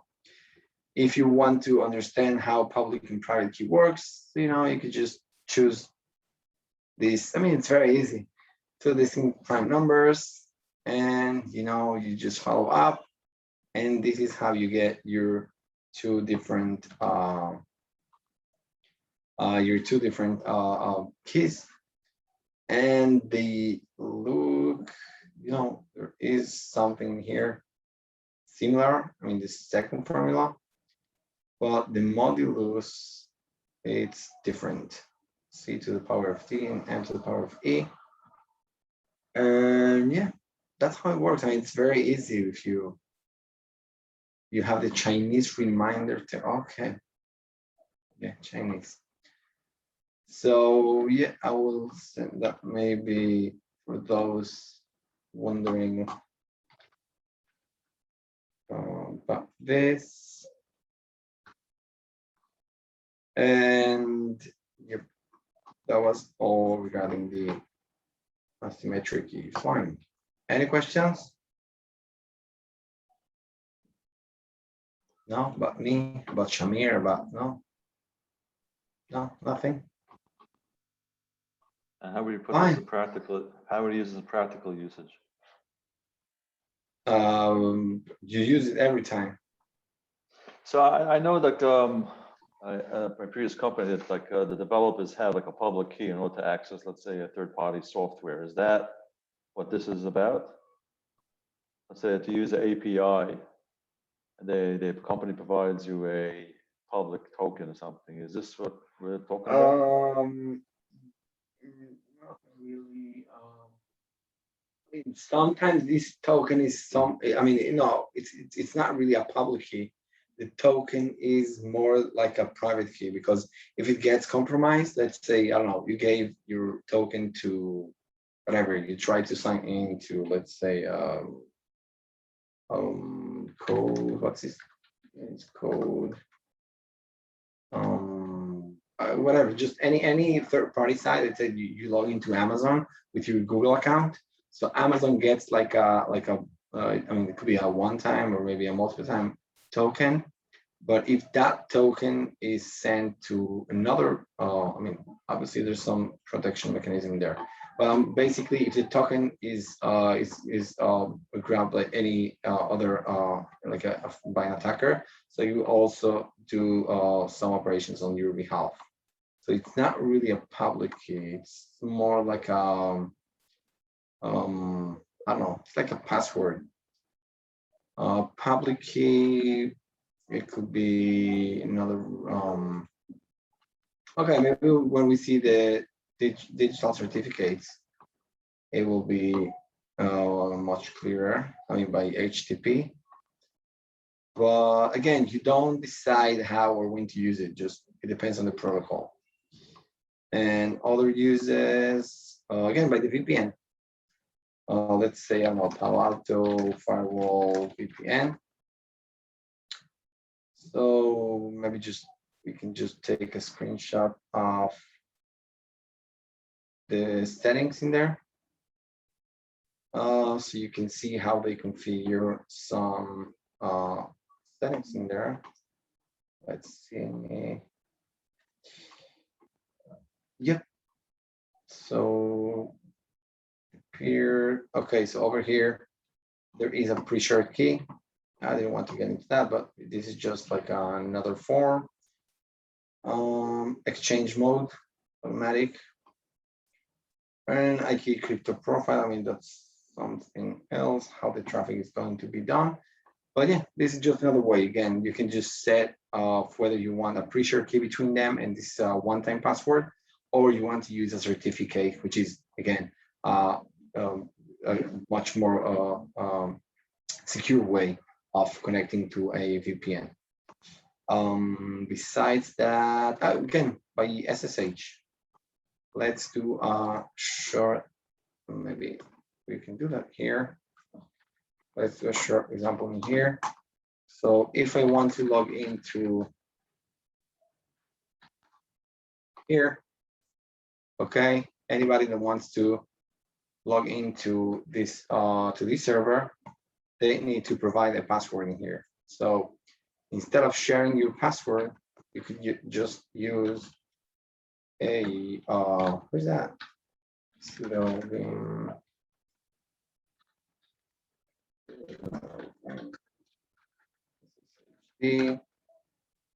so there is an option to use only certificates, which is again your public key. So there's no way. What? Okay. Okay. This thing. So maybe there are other configurations in here. Host keys. So if you change your, if you add actually your public key to this server, and then you can connect from the other computer, so you will be able to connect just by using our certificate. And 27. So maybe we can do a short example in a few minutes.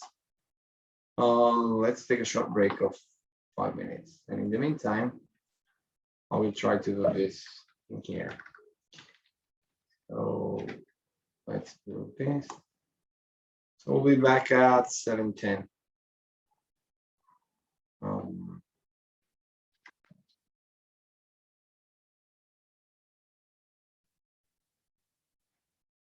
Passphrase, empty.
Okay, everyone's back. Just the article on NFTs. Desk. El Lieberman on the way to Ben Gurion. You mean to the airport or to Ben Gurion's kever? No, I'm just kidding. Just kidding. I think Ben Gurion is in Beersheba. Day Boker. Fine. So I just wanted to show you a real implementation of this. So if you remember previously when I wanted to SSH into my Debian server from Windows, okay? So I did, SSH, my username in case it's different, add the IP, and I was asked for a password. Once you provide the passwords, you are in. What? All right, okay. So what I just did, again, if you really want to know, I can just post the instructions later on. But what I just did was to, look to less. I went to the SSH settings, and this is a common practice to deny the use of passwords. And usually you do key authentication. Oh, what's that? Oh, this one. Authorized keys file. Okay. So that means that you need to just specify where your public keys are going to be stored. And this is just the default folder. And at the same time, I deny the use of passwords. It's down here. Passwords authentication, I set that to no. Okay. Okay, now it's better, I guess. So again, so passwords authentication, I changed that from yes to no. And at the same time, I added, I actually enabled the option for using public keys. Okay, so what I need to do is, again, the private key stays here. I mean, I need to generate a key. You could just go and do SSH key generator, and you are being given 2 keys. Okay, ID. Let me try to maximize that font. Yeah. Okay, and you get 2 keys. ID _ RSA. That's just the default name. You can just change them. Okay, it doesn't really matter, but you need to specify them by SSH. So the default is ID - RSA and .pub or pub. So that means this is your public key. This is what you need to give to the server to place physically or somehow into this server in order to connect with your private key. Okay, so if I do cat or type on Windows, see there's some gibberish thing in here. SSH RSA, this is just the type because there are other algorithms as well. This is some encoded data, which we will talk about that just in a few minutes. And this is my user. Okay, it could be just, you know, Leo at known, Leo at not found. It doesn't matter in this case. And at the same time, if you look at the private key, it tells you straightforward that this is a private key. And this is just the scheme, begin RSA private key. And these are just the delimiters. And all this is my public key again. This is, again, I think it's around 256 bit long.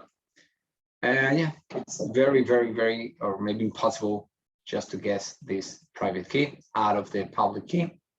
So this is enough for me to connect. Okay, so what I just did, I went to Debian or to the SSH server.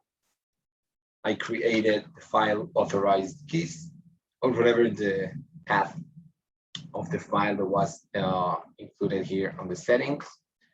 I just pasted, or you can just transfer, you know, copy paste your public key. So again, doesn't really matter over here what kind of data I have. What matters in here is that the next time I will SSH into this server, I won't be asked by any password. So I just enter SSH, hit enter, and I am in. That's because, again, my credentials or my identity was through a certificate, a public key, not by a password. Sometimes you can just add more protections and, you know, more security by encrypting the key or by asking for another password, but this is just enough, at least, you know, for this specific case. And this is how you do, you know, you just, in case this password gets compromised, so you just go revoke the password, you delete that from the authorized keys file, you create a new one, and this is how you can just, again, log in back. Okay. What's the command to generate that key? SSH key again. Any switches? You could use RSA, but I think that's the default. -T is the type. Okay, thank you. You're welcome. So that's, again, that also works on Windows 10. I think that I have the most updated version. So just make sure, in case you don't have these commands, SSH or SSH key again. But as long as you have Windows 10, I think that will be able to SSH. And that was, again, I think that's probably the most common use of SSH. Of asymmetric keys. Again, you have your keys in here. This is the private key, this is the public key, and you never, ever, ever share your private key with anyone. Okay, you remember it's just like a password, just like your socks. But in this case, you don't change this frequently, but just don't share with anyone.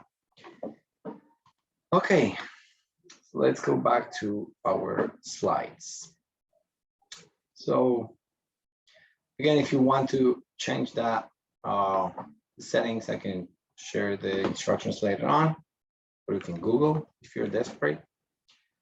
But it's very easy just by changing the configuration and generating your public and private keys and transferring the public key into the server, and that's all. Now, we talked about these hashing functions earlier, and this is, again, this is just another topic on cryptography. And basically, there is no key, there is like a, I mean, there is like a password, but it's, again, this is not encryption in any way, because the plain text, as we saw earlier also, is just, you know, transformed and converted into some digest or some, I mean, apparently some random string, but it's of fixed length. So again, don't use that for encryption. This is more for integrity, and we will see a few examples later on. Okay, now how does that work? We saw already, I mean, again, some math going on the background. You have some text, some file in here. Then you do the cryptographic hash function. In this case, I think it's Md5, just one algorithm. And you see that this is the result. Now, if you change only one letter over here, the red fox jumps, instead of over, change the V by a U, so you get a completely different result. Okay. So again, for the same thing we can see here, same result, something completely different. That it looks like it's, you know, very random and it's very secure, but it's not. Now, why? I mean, what is the most common use of this thing? Again, so we said that is for checking the integrity of a file or for a communication. Okay, so you don't encrypt data. You can change the. You can actually validate the data by hashing or by using hashing functions into a specific file. And we will see that just in one more minute. Now, if the hashes match, so that means that the message is, you know, it wasn't manipulated and it wasn't changed. So that's good. No man in the middle. Otherwise, somebody has changed the data. Okay. And that's because, again, you see that by changing one letter, one bit, it completely changes the whole string. And, you know, the data is completely different. Okay. Now, there's something that we need to understand besides the, again, these hashing functions, that there's something called collisions. And that means that you can get the same hash for two different, completely different sets of data. And that happens on very weak algorithms, such as Md5 or Md4 or SHA-1, because nowadays, we use something, you know, more secure, such as SHA-256, which means they use 256 bits of data and not only one bit, or maybe even SHA-512. And again, this is just for integrity, but if for some reason you could just get collisions, so the whole integrity just, you know, gets ruined, and you just don't, I mean, you can compare the data and you cannot validate whether the data was manipulated or not. Okay, so that's just a cool thing to do. Again, this is all the quantum computers and math, and this is what Google and IBM and the giants, the tech giants, they all do. And probably you need like a master's or like a, I mean, the people in Accenture and the previous company that I was working for, so they all had at least, I think it was, yeah, at least they had like a BSc in math. Okay, it wasn't computer science. I think they all learned somehow math. So Leah, I don't understand why we learned before the other way to do cryptography, with, plus 13, like mixing things up. So this, it looks like a much better system. It's much more secure. So why would someone use the other one? Again, Like AES. so earlier we saw cryptography, or actually encrypting data, and that was for confidentiality. Okay, confidentiality. That means obfuscating data, hiding the data. Okay, over here we see the integrity. That means, okay, we have the data in here, and yeah, maybe you have some, you're able to open or to decrypt the data, but you don't know if the data was, somebody has changed the data or not. So integrity you do with hashing functions, and encryption. You need both. Yeah, of course, you need both. So you What is first the encrypt digest and thing? then you hash? You do both? It's not, no, it's not a new hash. We will see that now. On one way you encrypt the data. Okay, let's say again your hello turn into, I don't know, okay, into some random string in here. On the other way, on the other side, again, let's say, okay, let's put a better example. You have your file .txt, which if you do cat, if you open the file, you will see some random data in here. Okay. Now, if you want to check the integrity, okay, you don't go and open this file, because let's say this file is 5 gigabytes long. Okay. So you don't go and change this file and check each and every bit if it matches the, whatever the result you were expecting to get. You do some hashing functions on the file. You change if that, again, some math you do in the file, and you don't touch the file itself. You don't touch the contents. You just match the contents with some other hash, with some string, okay? And if it equals to, I don't know, non-touch or whatever, again, it's a random string, just like in here. Not random, again, a long string.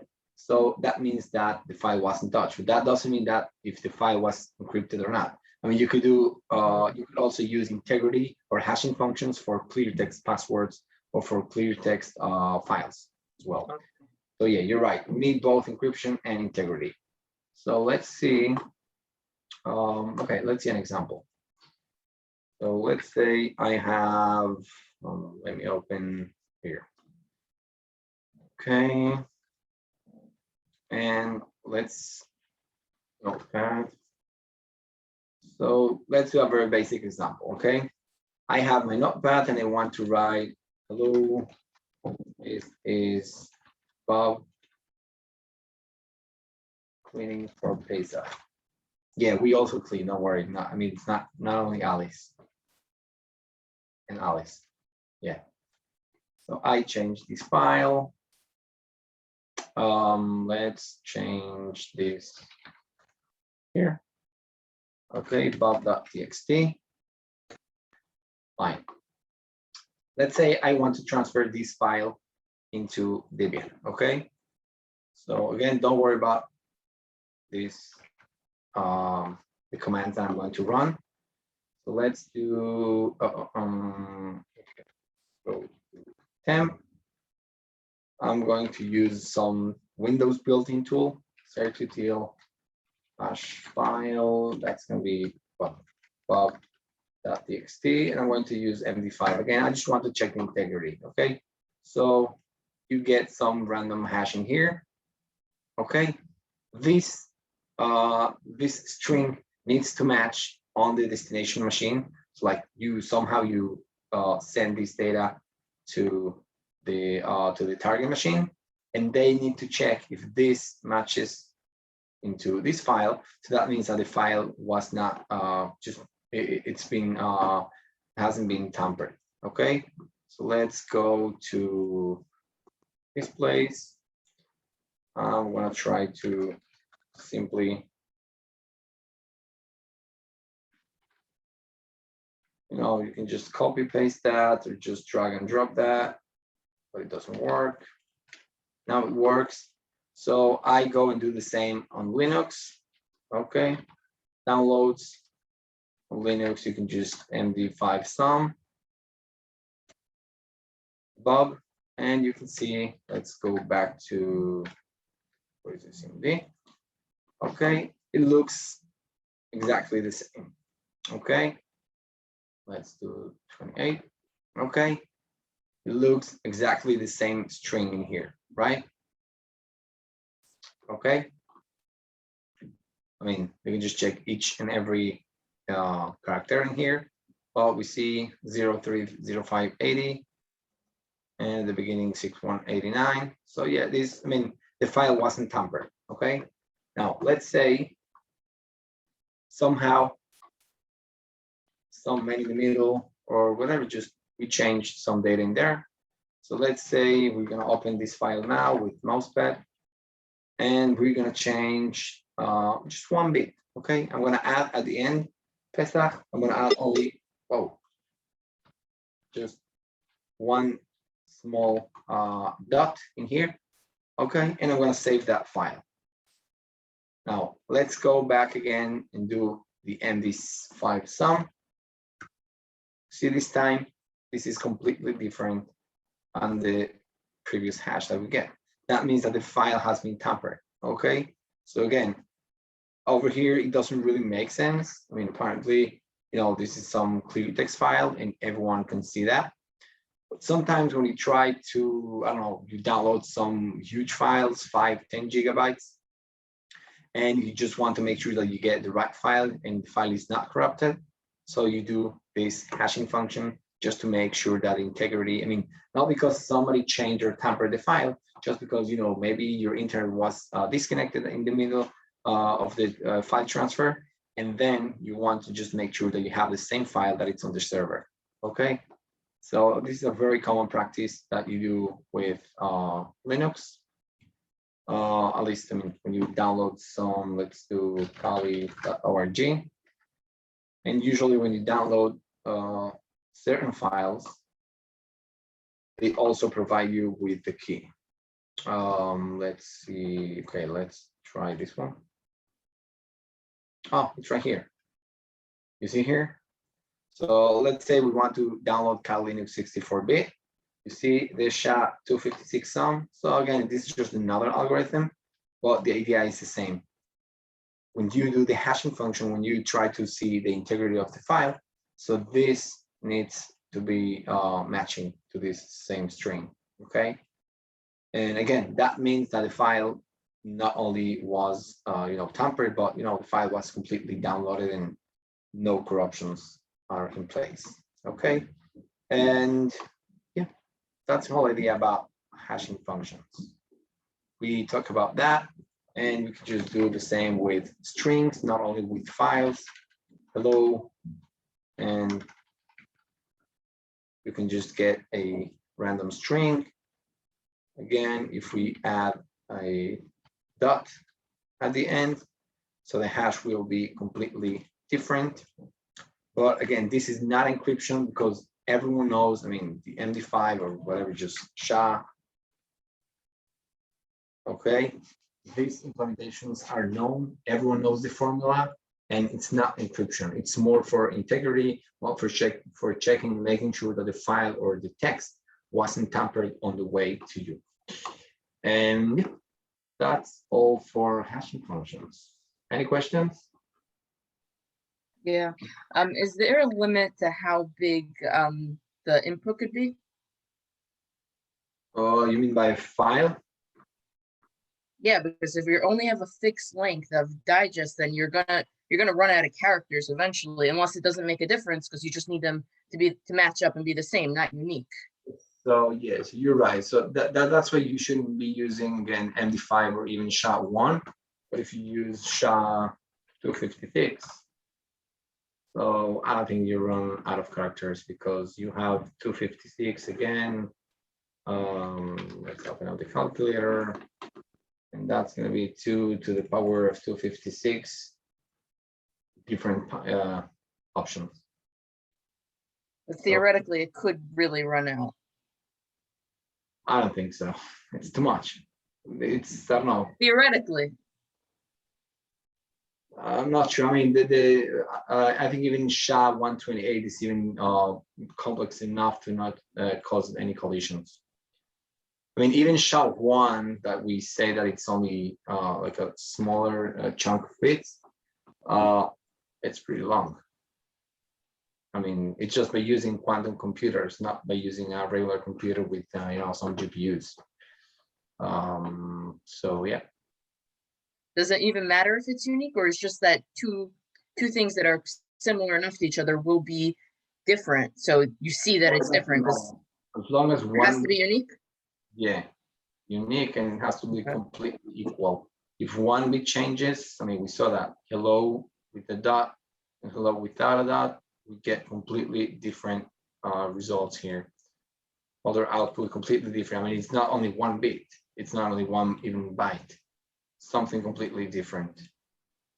I think there's not even one character here that matches the same one, I mean, the same place. So completely different. But it's really short. I think it's what, 5 characters, 6 characters? What short? You mean the string short? This specific string, yeah. But anyways, if you keep on trying some other words, okay, let's do, you know what? Not sure if I have some. No, I don't have word list. But if you run a loop on word list and then you do MD5, you will get again completely different hashes in here. Not sure even that you will get something similar. The only way to get something similar, I mean, we'll see that in a few moments, is going to be, instead of using hashing, is going to be about encoding, because it's something like, like a weak, again, it's not encryption. It's like a weak way of replacing characters. We will talk about that later on. But yeah, hashing, I mean, how it exactly works. Again, we could just head to Wikipedia, and then they can tell us the whole idea here. How when we consider the like add or XOR, so again, bitwise operations, and they are again just for integrity. What's that? Example, Md5 Collision. Okay, they give you some examples here. Yeah, they use also other blocks. This is what it's called. Okay. Anyways, so yeah, we can play around with that with different hashes. The most common one again nowadays is SHA-128, even 256. Md5 is already deprecated. Leo? Yep. Can the algorithm for a hash be the same as some sort of encryption? No, that's what I said, because everyone knows. I mean, this is used for rainbow tables. So again, if we know that it's going to be the same each time, it's not random. So if we know the string, and then you do the hashing function. So you will guess the string. Because the algorithm is known, or because it's not an algorithm, it's just some sort of pre-decided. Yeah, the algorithm is known. This So hashing, again, it's something. Encryption is something completely different. Encryption means that you have maybe one key that it's not known by anyone, and it's something random here, and whatever. Just you have something called sometimes salt, which is the hashing function plus another random value. So I mean, it's just harder to guess. And in here, just again, you get the same result here. Okay, but it's the same type of algorithm. It's just how it's used is differently. The hash is known, and encryption wouldn't be, where they use some other more complicated thing. Is that correct? No, again, encryption is something else. Encryption is not, you don't know the result. encryption, you need to crack and you need to guess even the key, and you need to, again, there is no, I mean, you know that the AES uses 256 bits, okay? But how? Maybe it uses 256 and then it's just, you know, swaps around the whole letters. Maybe it adds some, whatever, some salt in there before encrypting. So then your password will be, let's say, password 123 plus, I don't know,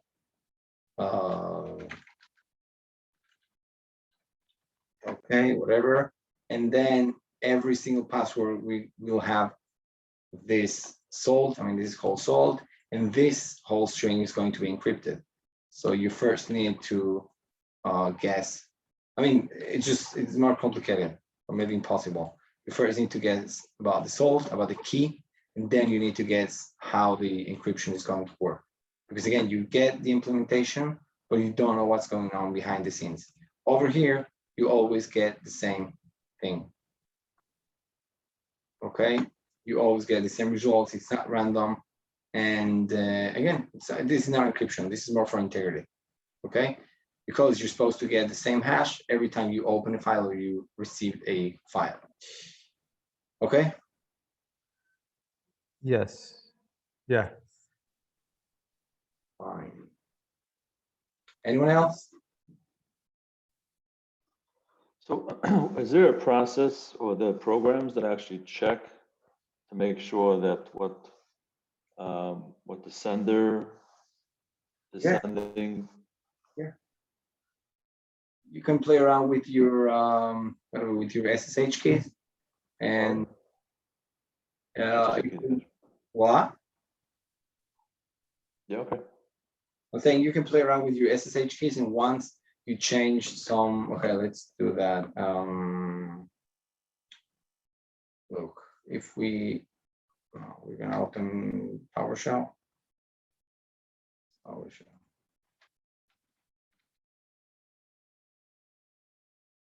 If we change the keys, let's go to SSH, Notepad. I'm gonna change my SSH key, okay? Oh, no, basically, how we can do that? Okay, the other way. I'm gonna change this key, okay? This is the key that was provided by Debian. I just delete one character, and let's try to do SSH. So it didn't work. The other way.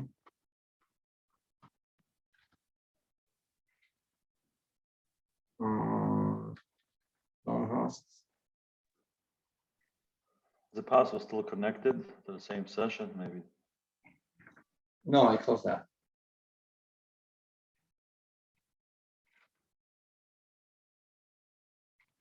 That's random.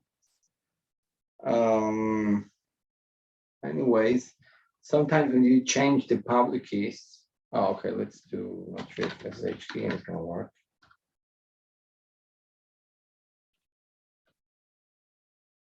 What? I don't know. So sometimes when you change the passwords, the public and the private key, so it really complains that the public key doesn't match to whatever you have stored, because again, they just do the hashing function here. Okay, they just try to match the public key with whatever the previous value was. And again, that's just enough to realize that there was some change with the key. And yeah, that's all for hashing functions. Yep. Anyone else? Fine. And you can just play around with this. Again, the different types, Md5 or SHA, 1, 128 later on. Now, there is something more before we get into the encoding part. So you probably have seen that these digital certificates, this is again just another form of public and private keys. So this digital certificate is linked and is attached to an individual. Again, it could be just a person, a company, an organization. And this is to validate that the key belongs to you. Usually it contains the owner's name, well, it's not in here, the public key, the string itself, the issuer, CA, or the certificate authority. In this case, is R3, it could be VeriSign or any other company, and the issuer signature, okay?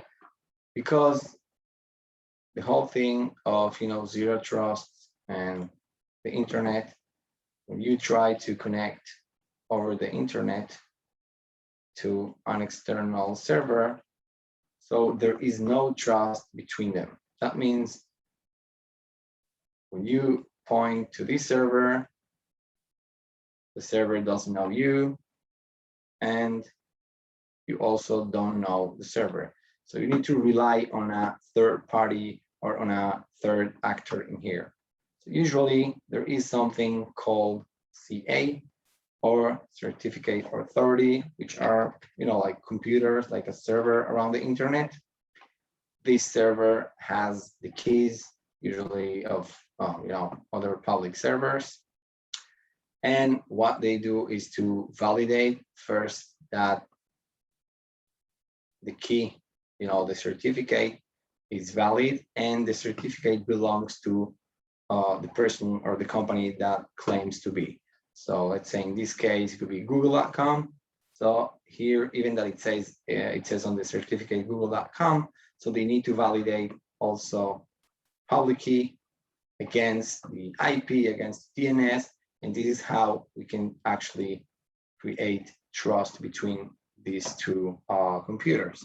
Because again, the server doesn't even know you and you don't even know the server. I mean, let's say you're trying to access google.com and on your search bar, on your address bar, it says google.com, but it could be some other IP or somebody that's working on behalf of Google, some proxy in there. So you need to verify that identity using the CA. Okay, so again, the most common one is VeriSign, but I think nowadays there are many, many, many of them. In this case is R3. I think there's also Let's Encrypt. That's just another company. And I mean, anyone can do that when you try to implement the SSL protocol or use HTTPS. So usually you will need to buy some sort of certificate, either again with GoDaddy, with VeriSign, with any CA authority, any CA server, any certificate authority. I'm not sure about the prices, but I think it's cheap. Maybe like $30 or $40 a year. And that's, in this place, there are like two servers. Okay, I'm painting it as only one, a CA, but this is a whole infrastructure here. It's called PKI, Public Key Infrastructure, because there are two steps or two tasks that it's doing. So again, the first one is going to verify the certificate itself. Why? Let's say you lost the key, you lost a certificate, so you revoke, or you just reject the certificate because it was lost. You got compromised, or simply it expired. Okay, actually this certificate is going to expire soon, and you just renew your certificate, so this certificate will be revoked. So that's the first thing that the CA is going to do. And the second one is, again, is going to check and validate the identity. You claim to be summitcounseling.com. Okay, let's see against what they have on their public key infrastructure on their servers. So they have, again, the owner's name, the IP, the location, and they just try to match all these details and all this information against the certificate provided with what they have stored in the database. Okay, and we can just confirm that very easy. Let's go to, where's this? Let's go to any website. So let's try Amazon. Okay, Amazon.com. So you go and click on this little icon here. You see that it tells you, the tooltip says DigiCert Inc. We go and click here, more information. And again, this is just slightly different because I'm using Firefox, but the information is going to be just the same. So you see that the subject name, it tells you country, sorry, US, state, okay, all the details regarding the organization, Amazon. Okay, they tell you also the organization, I mean the CA, the issuer, actually, in this case is DigiCert. Again, I said that it could be R3, Let's Encrypt, whatever, just any other CA. They tell you the validity. And again, that's anytime soon. And they also give you, some DNS names, because you're not going to issue a certificate for each and every domain name or subdomain that you have. But you just include several other subdomains under the same certificate. So you have others here as well. You have the public key info. This is your public key, which is a very, very long string and unique string. And you get the algorithm, SHA-256, fingerprints. What else do we have in here? Method, it's just the protocol, how you can just query DigiCert just to make sure, to identify the validity of the certificate itself and the identity. And that's enough for the certificate. And you get some more information here regarding DigiCert itself. So in this case, I'm not doing anything. I'm just going to Amazon.com and the browser is taking care of everything. Okay. Well, behind the scenes, the browser is going to hand in my public key, some self-generated by the browser key, and it's going to receive the Amazon's public key, which is in this case is this thing. Again, the certificate. This is Amazon's public key. In this case, again, this is a certificate, and this is how we can encrypt and decrypt data over the internet. So my ISP doesn't even know. They know that I'm accessing Amazon.com, but they don't know if I'm buying some Linux Bible books, or I'm buying a Mishnah, or I'm just buying some clothes. Okay, but I'm trying to hack into Amazon. So they don't know anything. Oh, some face masks. Yeah, I have to say that. So that's because, again, all the traffic is being encrypted by my browser before it's being sent, and traffic, the response is also being encrypted by Amazon before it's being sent through the internet. Again, that's by using this certificate in this place. And you could just, again, we could just go to other websites as well, wix.com. And SecTeagle Limited. In this case, this is another CA. If we click on the view certificate, this time the country is going to be GB. Again, some other DNS subdomains in here, but again, the idea is the same. Okay, they give you their public key, their initial credential, and nothing more. Okay. If you probably have come over, like some errors in here, HTTPS, where they tell you might be a victim of some man in the middle. Let's try Potato. I'm not sure it's going to work. No, it's not going to work. Sometimes where the certificate has been expired or whatever happened, the certificate, the identity is not valid.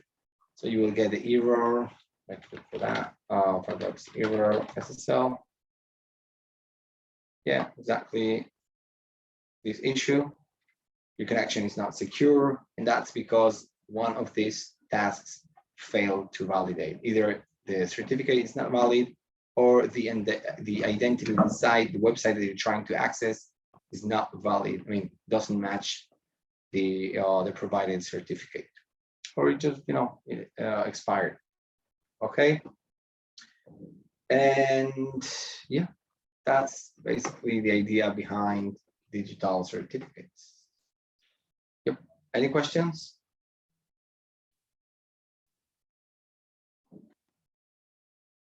Oh, clear.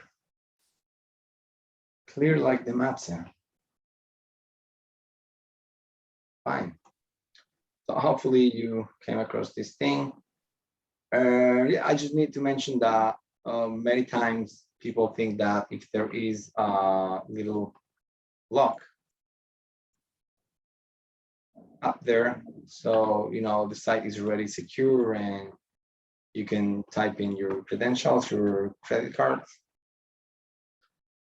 So the truth is that it's not, because anyone can just buy a necessary certificate and they can all try to claim whoever they want to. Okay, if I try to type here Wikipedia, if you remember the Pki codes, and I type an L instead of an I buy the certificate for Wikipedia, you know, instead of an I and L in here, nothing is going to happen. In the browser is going to claim that the connection is secure, and actually it is. You know, I mean, the connection between you and the server is going to be secure, but you know what's going to happen to your data once it reaches to the destination server. So this doesn't mean that you can type in your credentials. You just need to make sure that the URL is also valid. Okay, so let's move on. So this time we're going to talk about encoding, and that's going to be, again, this is just another topic you need to understand. Not like cryptography, because you just, you know, if you are a manager, you don't really understand these things. But encoding means mapping each character to a number. Okay, and that's because computers understand bits, zeros and ones, binary data, and it's way faster to transfer zeros and ones instead of transferring text. And the computer needs to realize what kind of text you're trying to refer, because you know, for the computer they see, let's say, you know, like let's say 145.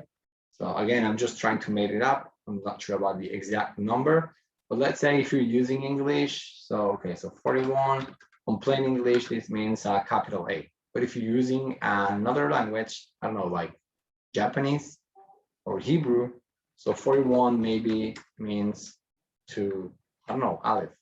Okay, so this is just something else. It's something completely different. So it just adds some overhead to the computer, and that's why if you actually send the data, I mean the binary data, so it's going to be easier for a computer to understand and to represent the data on the screen or whatever it needs to be done to save it in database, and that's going to be faster. Okay. Now you probably have heard about ASCII or ASCII. This is how it's spelled, but it's pronounced ASCII. Don't ask me about the acronyms. I think that's some American standard, I don't know.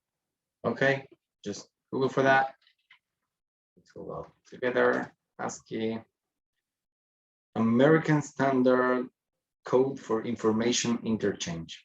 ASCII, yeah, it's just shorter. So this is a table of characters for the computers, and we can just look about that in Google now. Where's this thing? This is right here. Okay, and that's important because again, the binary code is used to handle text, usually with English. It includes, you know, only the English alphabet, you know, letters, numbers, and some other common symbols. But if you're trying to write, you know, like Hebrew letters or even Spanish letters, or even some non-common symbols, so you will probably get into some trouble, and that will be represented by another code point. Okay, so let's go the ASCII table here. So you can see here that, let's say,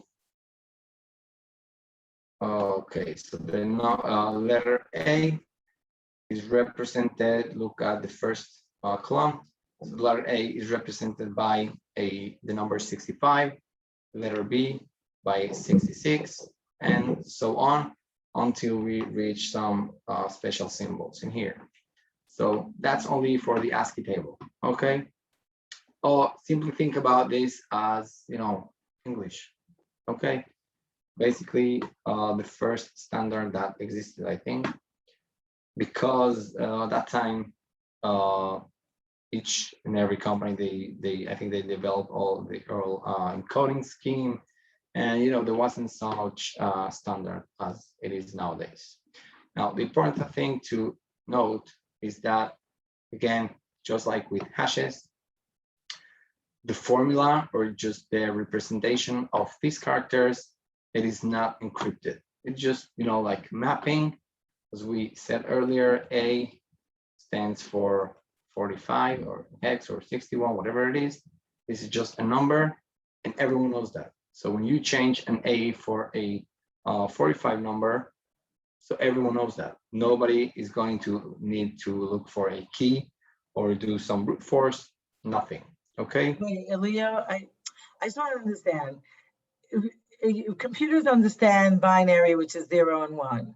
But then you're saying that they decided to encode everything with numbers because computers understand numbers? Yep. So it went from binary to encoding with numbers? Yep. This is the ASCII or string. This is the binary representation. I mean, it's not 45, obviously, you know, it's going to be 0, 0, 1, 1, 1, 1, 1. Okay. Yeah, like that. Okay. That's a binary representation. Right. Okay. So that's for the encoding thing. Now, there are some common schemes that you probably saw about and talked about them earlier. One of them is base 64. Again, I'm not going to explain how they all work, but just you need to know how they are represented. So these are just based off the alphabet, you know, capital and low letters, as well as numbers, and there are 3 symbols: the equal sign, plus sign, and forward slash. Okay, so it's just good to know, because if you see such a string, so you know that it's a base 64 string, and you can decode that again without any brute force, just by using a simple command or an online tool. The second one is going to be Unicode, and again, this is just another representation. Is preceded by a \U and then some code in here. This is just longer. And the third one is going to be hex or hexadecimal, which is again just numbers, but using the base of 16. So if you get confused, you can just go to this website, CyberChef, and let's open that. Okay. Let's say, I mean, you have the same or similar tools in Linux. Let's do to base 64. Again, this is a very, very easy and intuitive GUI. So if we type hello, right away we see that we get the result in here. And again, this is not encryption, this is encoding. This is just changing the data into some sort of some form of binary. Okay, so hello world. Okay, and you can see that this is again some plain using some plain English letters. Sometimes you will see the padding symbol at the end. Sometimes it's 1, sometimes it's 2. Okay, I'm not going to explain why. You're free to go to the Wikipedia, and it's not really math this time. Yeah, it's just like using blocks in the ASCII table, so it's easy. Well, this for me. And this is how the encoding works, okay? And if you really want to make sure that this is not encryption, you can just take this string in here. Okay, let's copy this. Let's remove that. Let's go from base 64. and I paste the previous value, and then we get the result. Okay, hello world, and the same was over here, some rocks, and this is the result in base 64. If we want to do it in hex or from hex, so again, we just, oops, let's do 2 hex. So we just, okay, let's do from rocks. Oh, that's because of the whatever it's called, the end of line. So summit rocks, okay. And you see down here that again it's just another representation, another this is the hexadecimal notation, and there's no need to remember the codes, there's no need to remember the numbers, but you need to know that sometimes when you do some programming things, or when you even when you see some source code by any HTML page, you will be seeing some base 64 code in there, or even some Unicode. Okay, because of, you know, websites need to support international languages such as Hebrew, Arabic, Korean, Chinese, and, you know, not non-English or even Spanish languages. So we will probably using some encoding scheme here. And let's do one exercise in here, so it will become much clearer. So the first thing we need to do is to create a file called h.txt. And I think we did this earlier. We're gonna add the string hello. We're gonna check the Md5 hash on Windows. You can use the built-in certutil command, and that's gonna be h.txt, and we're gonna use Md5. Okay.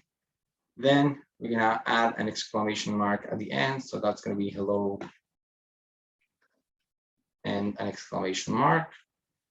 We are going to transfer this file, or again, you can just do it straightly on Debian or Kali, and or just, you know, on Windows.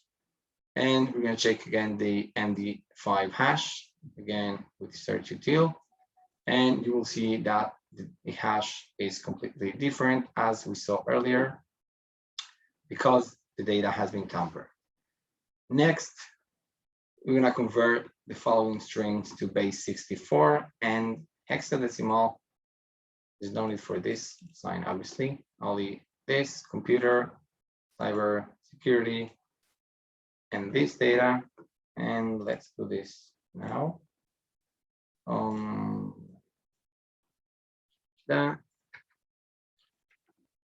So, okay. The first assignment of just, you know. Wait, Leo, can you just say which one is better to use? Like, why would someone use Unicode or?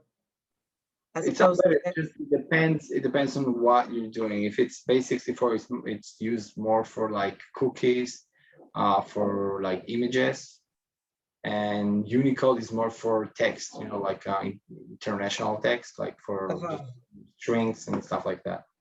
Okay.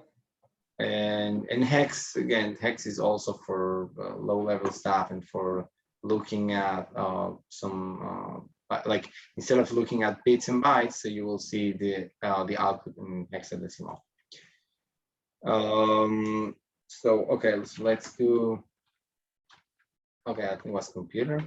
Okay, so echo computer. So the way of encoding this with base 64. Again, you can use CyberChef if you feel more comfortable with. I just feel comfortable with Linux. So you see, oops, you see that this is the result. And again, we just compare this by doing the opposite way, the way of decoding it. So base 64 minus T for decoding that. And you see that it's just the same. I didn't provide any key, any passwords. So again, this is not encryption, this is called encoding. Mapping each and every character to a set, or sometimes only one character. So we can just use the binary representation instead of the string representation. And the same thing for the other two words. This is how we can encode, and this is how we can decode the data. Again, we just get the same result. Now, if we want to do this into hexadecimal, so let's go to cyber. Instead of using base 64, we use XXD minus PS. Don't ask why, this is just the command. Okay, and this is the hexadecimal data. If you want to get this back, so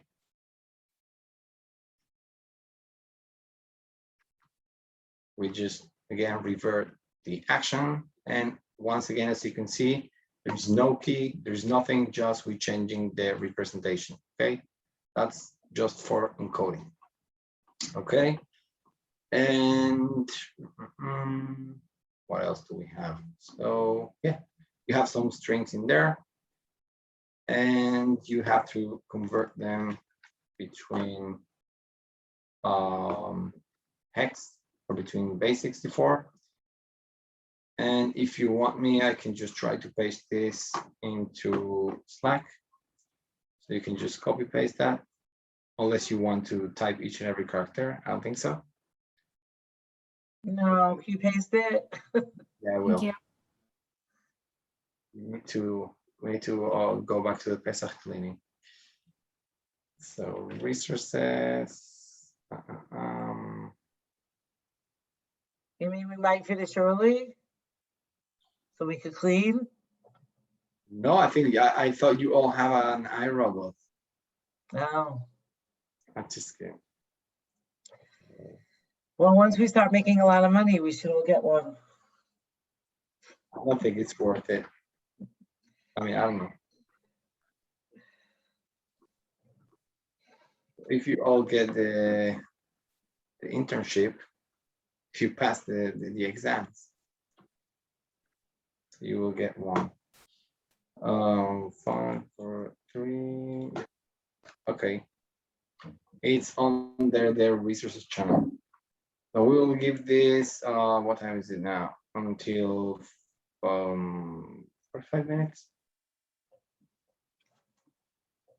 And I'll stay here in case you have any questions. How long is it? 45 minutes, you said? Yeah, until 9 o'clock. Yeah. Yeah, after that you can just take a break, like 10 minutes, and yeah, we will continue at 9.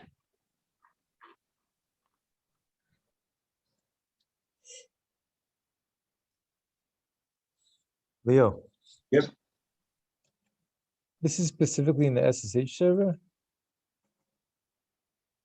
What, this thing, the conversion? Yeah, why are we in SSH? No. Again, I like to do it on Linux because I just feel more comfortable with. But you can use either CyberChef or just Google for any other option out there. Like base 64 coder. But on Linux, you were specifically in the SSH server. Is that correct? If you are on Linux, yeah, you can just go straight to Linux. I mean, I'm here on VMware.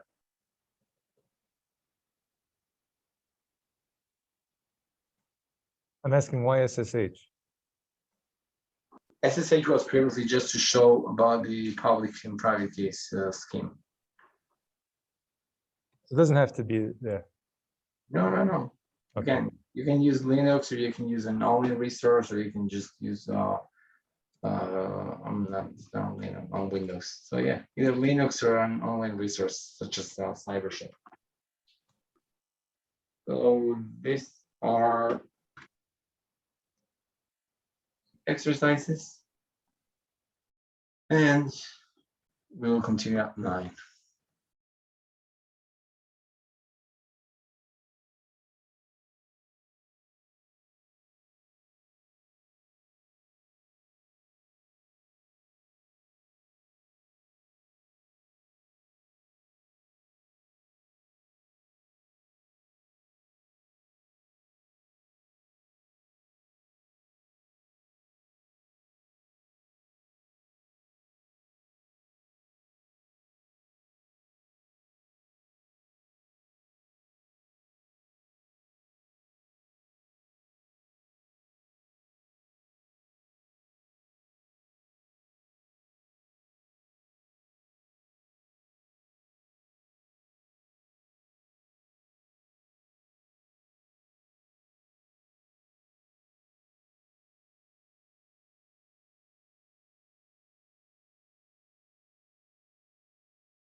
Leah? Yep. Yeah. What was the certutil tool for Linux which you used before? The command. Yeah, the command. You mean about for the integrity? Yeah, MD5 sum. MD5 sum. Yeah. Okay. Five. MD5 sum. Okay. Thank you very much.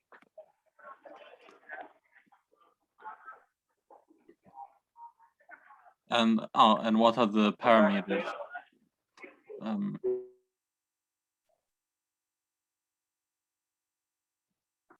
Okay. What are the parameters which you use? MD5 the file. Right. Just the file. Okay. On Windows it was certutil /file. File. Okay. Thank you.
I'm back. Leo, did you see that our speaker canceled at the last minute, so there's no speaker tonight? Yeah. I saw there, yeah. Okay, Fine. very good. Thank you. Maybe I can speak. You have the floor, as you know.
Leo.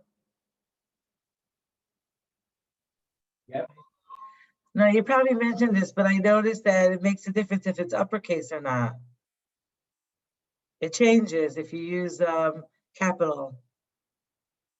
I didn't mention, but yeah. Thanks Right. for pointing that out.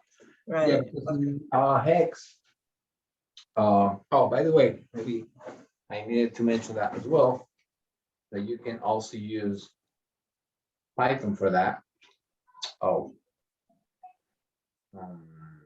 What's that? Yeah.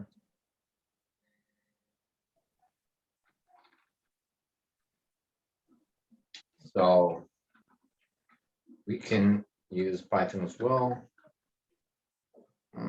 We change that.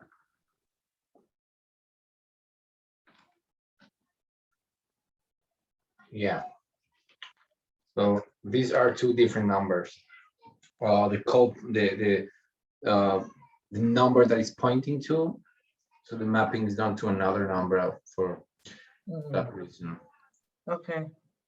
So yeah, that's 97 and this is 65.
I don't know, Leo.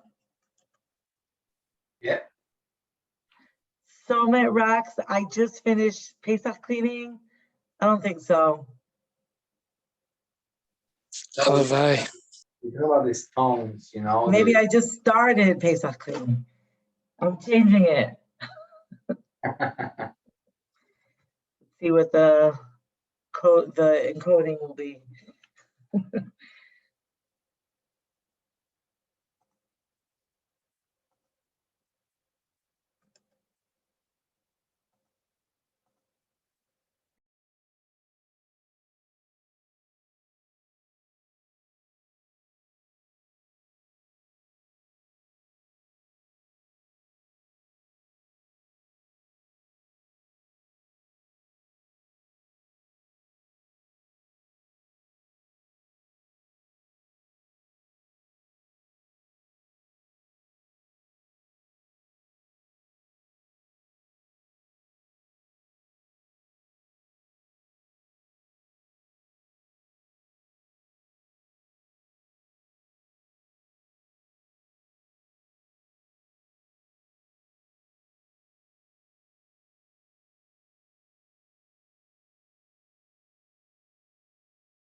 Sorry, Leo, I'm changing the last one also.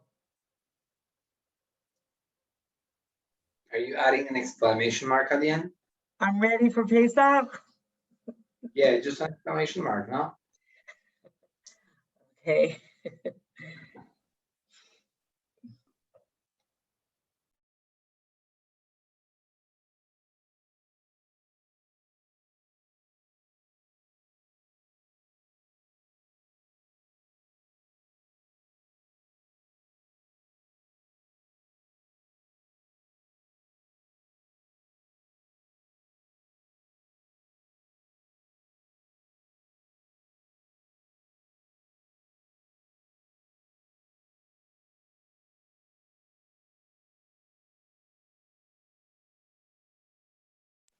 Leo, Yeah. maybe you mentioned before. Okay, I finished everything on that on the slide. When would this be used, like in a real world, like in a job? Well, base 64 is used again. Let's see a real example here. No, I understand when base64 is used. It's used to, like, I don't know, convert an email attachment from an image to ASCII text. But I'm saying, when would we need to use, you know, a converter, or use Linux to convert the ASCII to base64 or vice versa? sometimes you get cookies, and let's check that in here.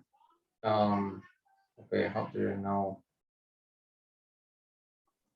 Pictures in there. We used to work with it, so that's why I know that. That he used that. So I'm sorry for that. So what was that? Case. Sorry, you thought we were going shopping now. No, it looked interesting for a change.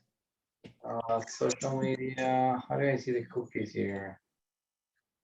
Social media trackers. No, per se. Why I can't see the cookies here? Preferences. They've already been cleaned and sold for Pesach. That's because it's cookies. What? Okay, let's check.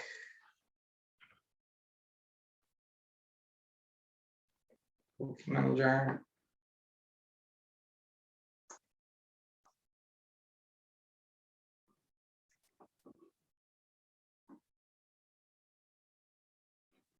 Okay. Manage. You see here? There's another one here. This is hexadecimal. This is base 64. So will you just try to understand what kind of information is being transferred? Again, did they set your cookie to some base 64 text? This is hexadecimal. This is base 64 as well. How do I know that? Because I worked with them for 2 years.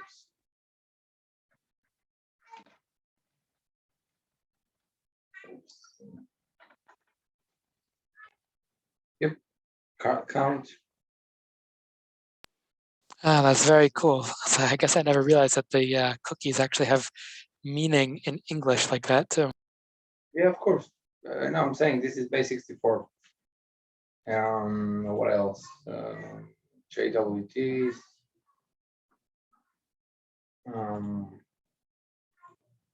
This is probably again some hexadecimal data. I'm not sure that if we reverse that, you're gonna get some meaningful data. It's just probably some encrypted thing. Again here, I mean, it looks like base 64, but it's binary data. But yeah, that's just again one of the main examples of base 64. Okay, that's very cool. Thank you. You're welcome. Could you tell us also like what's new with your new job? What are you doing? What's the difference? What's the difference of what? Your new job, Kilo. What are you doing now? What I'm doing now, it's something different. It's more research, a little bit of development, and it's less. I mean, it's penetration testing, but it's not really finding vulnerabilities in a specific website, but understanding web attacks and sometimes low-level vulnerabilities. I mean, I will start with that in a few months, without Hashem. And it's a different company. Before it was services, so we used to do consulting, and so each I don't know, every time it was another client, another customer, another environment, different platform. Sometimes the same one, but you know, it's a different system. And by here, it's again, we focus on vulnerabilities. We need to understand how the new vulnerability works, how to implement that, and integrate that into our product, which is a scanner, a web scanner, and research. Finding is research and like vulnerability research like that, is that the next, I guess, the next step up after working as a penetration tester and a consultant? No, not specifically. I want it because I don't know. I want to focus in one or a few specific things, not in a very wide range of tools and platforms. But no, many people just go for management positions, CISO, sometimes blue team, because after you attack too much, you want to defend because you know all the, I mean, not all, but many tools and many techniques. But no, it depends. Okay, cool. Thank you. You're welcome. Where is Zevi?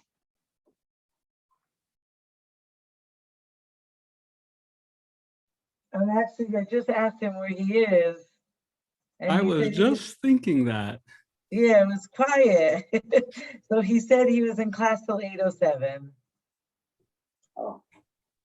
I don't know where he is now.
Leo, how do you force a line break in base 64?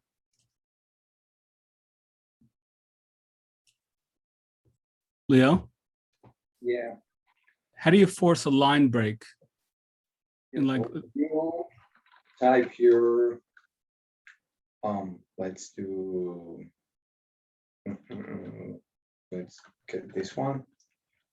So meaning I'm converting those three lines, the three strings, and I obviously can't put them in one line. How do, if I want to put them in one line and I want them to come out on three lines?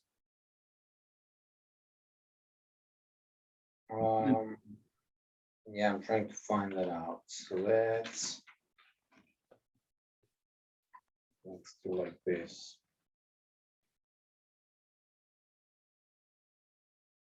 Yeah, that works. CG equal.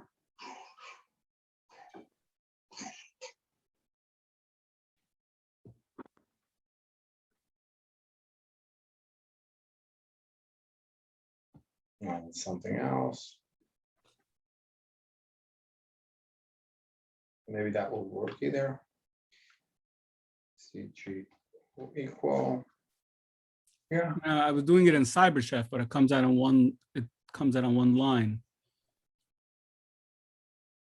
In CyberChef? Yeah, but I'm assuming it's taking the same command. Yeah, if you hit enter after the string, so yeah, that's gonna add this string. It ignores it. Interesting. I mean, it could be there's a command to escape it, whatever, but it ignores the enter, maybe because it has removed non-alphabet characters. And no, that doesn't work.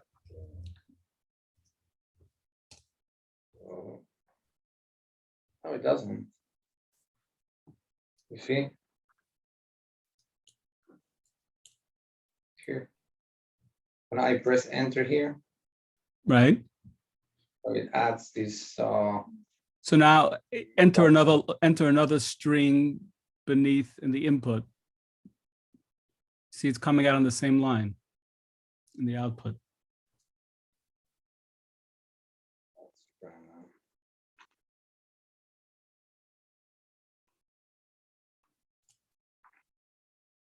It's working.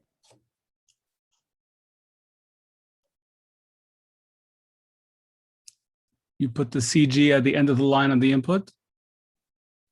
Nope. I just type one word, press enter. And this is what I get. I think it's the 8K. Oh. No, reverse. Put the base 64 as the input.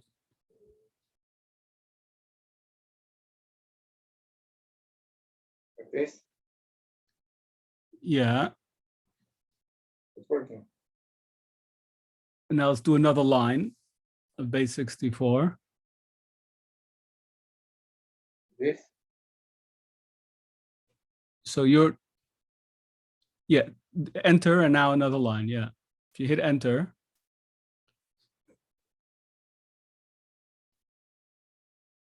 Huh. That's because this is not base 64. Oh.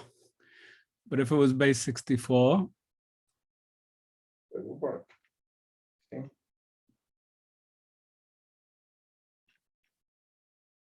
Just copying the same string over and over. How do you set the output? all the way on the left side. Recipe, you just drag and drop this in here. That's the 2. How do you set? Is that also for the 2? I see. I got you. Yeah, I'm not getting that behavior. Maybe it's another string. No, I just copied. I just did the strings that you put inside the in Slack.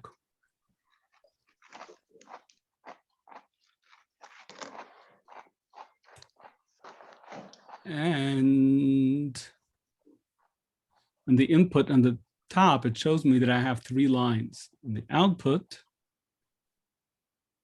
It works.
Are we allowed to use this tool on Pesach?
It's 3 o'clock.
Okay, everyone back?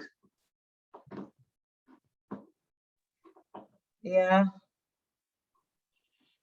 Where is this?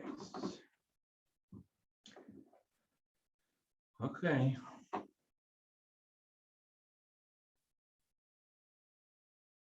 So let's continue.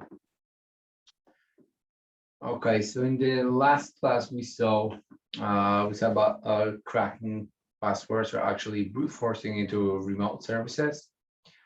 If you remember the Hydra thing, there was Hydra minus L, capital L. I mean, if you plan to send some like a file, but if not, it could be with a lower L, and the same thing for minus P with the capital letter. So that means that you are expected to enter a password file. So this is brute force, and protocol. In our case, it was SSH. Or if you wanted to do some password spray attack, so it was the other way, giving a list of users and then giving like one password in here. And again, we have to specify the service name, the service in the IP, SSH, HTTP, FTP, whatever the protocol was.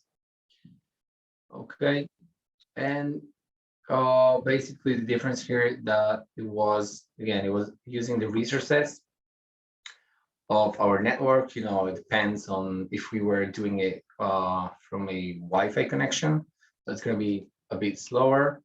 And even if we're using a cable, Ethernet cable with a high-speed internet, we always depend on the traffic, on the bandwidth, and the ISP, and the server itself.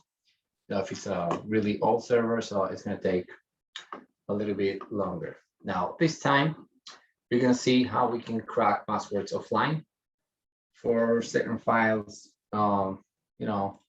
like zip files, password protected zip files.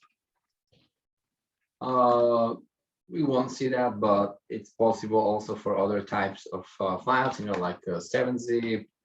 I guess there are around some Excel, PDF, or just any other file that you think about that it's password protected. And obviously the contents are encrypted.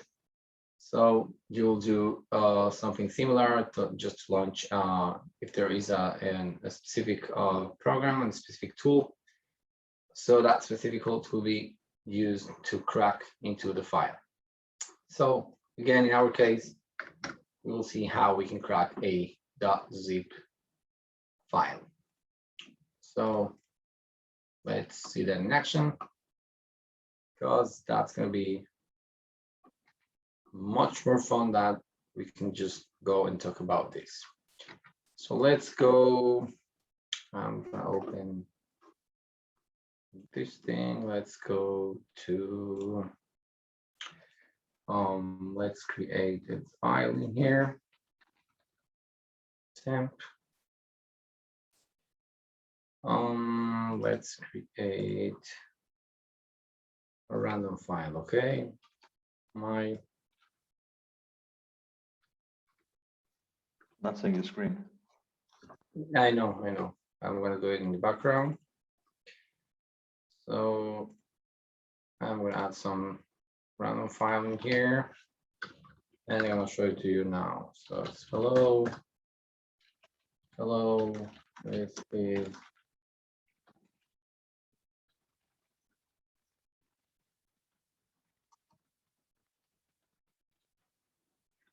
okay. So nothing so fancy. This is what I have. I have this hello file inside this folder. I just go and right click in here, and it doesn't matter what program you're using, if it's 7-zip, WinRAR, WinZip, or even Linux. I add to archive, and this window popped up in here. And I want to save this as a zip file, and the password is going to be, I don't know, let's try password 123. Okay. Password 123. Okay. And that will be enough. Okay. I click on OK. And here is my file. If I go and double click on that, I can see obviously the file name. But if I double click on that on Windows and even on Linux or Mac, so the operating system is going to ask me for a password. Okay, this is a password protected file because I zipped this file using a password. Let's try to crack this in Kali, or maybe in Debian. I need to just install this. Don't tell me that. I need to install that.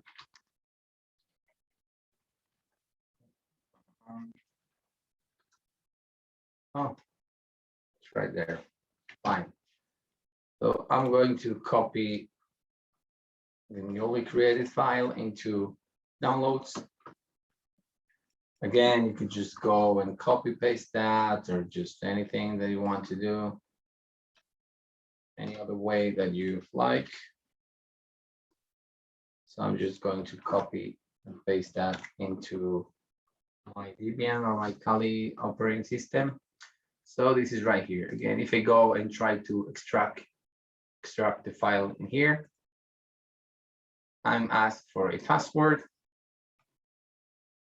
Okay, an error occurred while accessing the archive because I didn't give my the right password. Okay, so let's say we download some file from the internet. Okay, or for some strange reason we forgot the password. So we have some tool called fcrackzip. Okay, and it tells you that it's a fast-free zip password cracker written by Mark Fleeman. Not sure if he's Jewish. No, it sounds like a German guy. Okay, so you can find more information here, and over here you have just different types of options that you can choose from. So if we choose, let's say, we can choose the option -D. Actually, it's going to be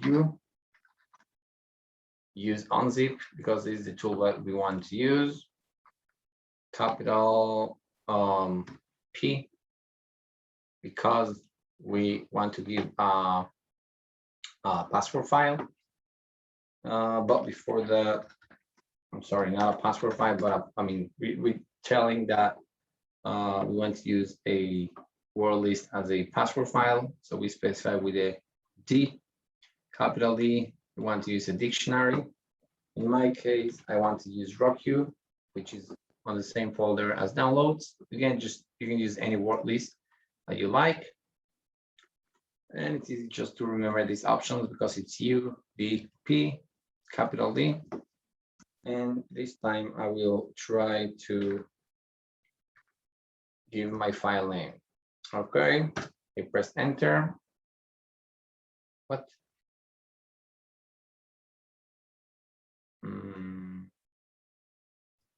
Is it because you're in your downloads directory? No, it's here where I think I messed up with the arguments. Rocky is not a zip file, so that means that maybe I need to do it the other way. So I went to the unzip, my file, Rocky. Yeah. Okay, that was pretty fast. Password 1, 2, 3. Wow. Right. And again, you can just make sure that the Rocky file has over 14 million different passwords. Okay. And let's see what. Let's check.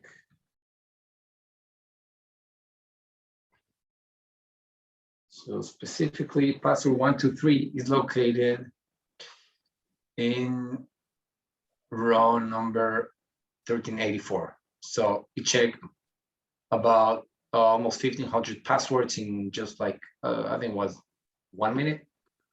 Let's make sure with the time command. Okay, less than 1 second. 0.001 milliseconds. That's how long it took to crack this password. And again, just does it work with strong passwords? As long as you have again your word list file. I mean, if you just generate some again with crunch or with sec lists, you have some big lists, so yeah, it's gonna work as well. I mean, again, it's not that you're locking out any user, you're just using your resources. Maybe if you're using, if you have some GPU, so you can increase the number of CPUs, and you can use your GPU here in the virtual machine. And yeah, it's gonna be just faster. So Wait, this was what's the D for again? What dictionary? The D. I gave Rocky.txt. That's what I have. No, but why'd you do the -D, like David? D for dictionary. What do you mean? I want to provide a dictionary list file. I don't want to I mean, I want to crack the file. Fcrack. The D stands for dictionary. So that's because we want to use a dictionary. Okay. You mean, what do you mean? Like a file with text in it? Yeah, the file, RockU. RockU text. So that's considered a dictionary? Yeah. Okay. This file contains over 40 million passwords. So it's very common. Okay, so that was very easy. And again, you can just go and grab any other file. We can just do the same thing again, choosing another, some other password, like some name. And it's probably, if it's included in this RockU file, even that it's at the bottom of the list. So it will pick that up very, very fast. Much faster than doing a network attack. And again, yeah, but if your password is like clean for Pesach, it won't find it. So you're right, it won't. But if you remember that before you try to crack a file, so you have to go to the website and you have to do some enumeration. You have to get as much details as you can. Whatever numbers, names, so locations, and whatever you want to find. Then you create a long word list. The words are going to be more relevant to the file than just any text file. But yeah, you're right. Sometimes it's not enough. Sometimes you have to generate your list with crunch, And sometimes it's gonna take maybe a few minutes. Sometimes it's gonna be a very time-consuming task, but everything is possible. Fine, so let's Is go there back. a tool to, Yeah. is there a tool to create your own dictionary? Like once you gather information and you don't want to sit there and have to type it all out. So I mean, okay, I'm using Debian now, but we saw about CEWL. It goes and crawls our website, and you know, we did that at that time with the Shibu World News.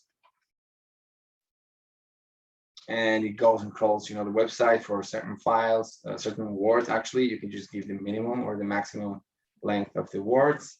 And again, crunch. With crunch, you can give and the then pattern. You can just give, let's say, 4 numbers. I mean, it's not the right syntax, but it's all like that. And you give 5 letters and then some symbols out there, and it's going to create a huge list just based on this pattern. so crunch creates a word list. It creates your own dictionary. Just type crunch and Kali fine. and see the syntax. Is FCrack any different from John the Ripper? John the Ripper is a cracker.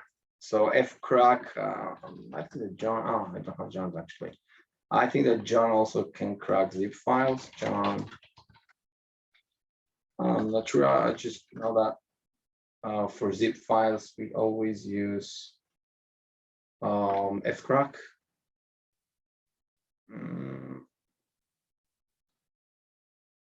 So yeah, I think that you could also crack hashes, also RAR zip files with John.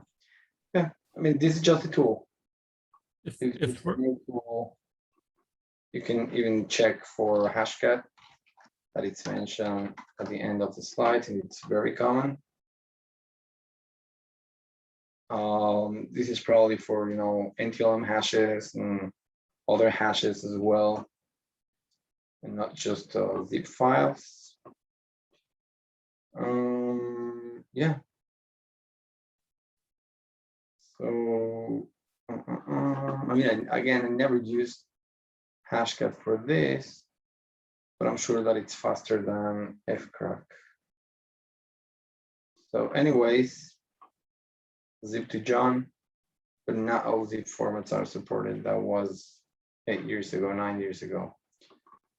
So yeah, hashcat is just, again, just another tool. To do that, a very powerful tool, which again, we always use that for other types of hashes, MySQL hashes, Apache hashes, SSH and stuff like that, because it can use, again, the power of your GPU, your NVIDIA or whatever AMD graphics card, and just more convenient than other tools as well. Fine, so, okay, we're not running out of time. Now, the last topic that we're going to talk about is going to be steganography. Anybody else hear about it? Maybe not. Yeah. Cool. Sounds like, I don't know, some word. So stego, or steganography, as it is more commonly known, it's basically the technique of hiding secret data within any file, okay? Just like a clear text file, I mean, not clear text file because it doesn't make sense, but usually within a file or just any message, because we want to avoid detection, okay? Usually we can also, I mean, not only hide some data into this file, but that could be combined also with some encryption, just, you know, because we want to add some another extra layer of security, because again, it's not only hidden somewhere in an image or in an audio video file, but it's also encrypted. Okay, now if we just look at the word, so the word comes from the Greek words steganos, which means hidden or covered, and graph means write. So you actually write something hidden, and that's the whole point of steganography. And now steganography also can be used to learn almost any type of digital content. Again, as we mentioned, it could be text, images, videos, or audio, or just any other type of file, just like an exe file, and any type of data can be hidden in this type of storage type. The tools that we usually use in Kali are StegHide or Binwalk. I know that for sure there are many other tools. Again, as always, there are many tools to do the same thing.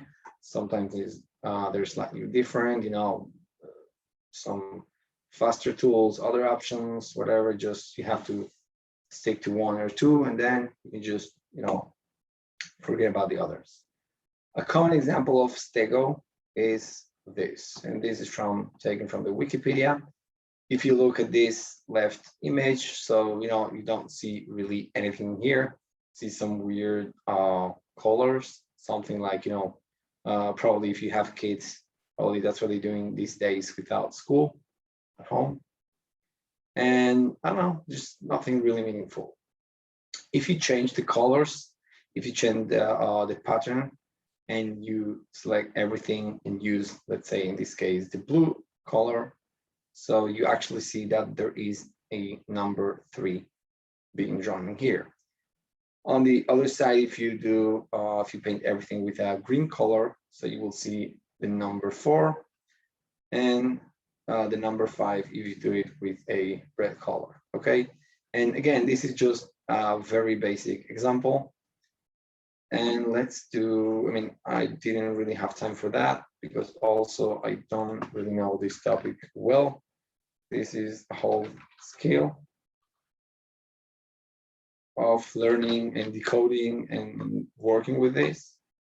But you can just head to the Wikipedia and they have a very great example of that. Here it is. So, not sure if you hear the sound here. Okay, it sounds like a DJ. Did you hear that? Okay. Yeah, we hear it. Yeah, okay. So if you go and take a look at the audio file, okay, you just look at the hexadecimal thing, you won't see anything, okay? You won't see any secret, any hidden data. I mean, just audio, you know, like, again, nothing there. Somebody that's coming back from the galaxy. But if you use, I think this is, I think it's Audacity. It's a tool used in Linux. Yeah, free and open source digital audio. And don't ask me exactly how, but you can find out on the internet. You just change here, you know, the bands and the tracks and whatever, some settings in here.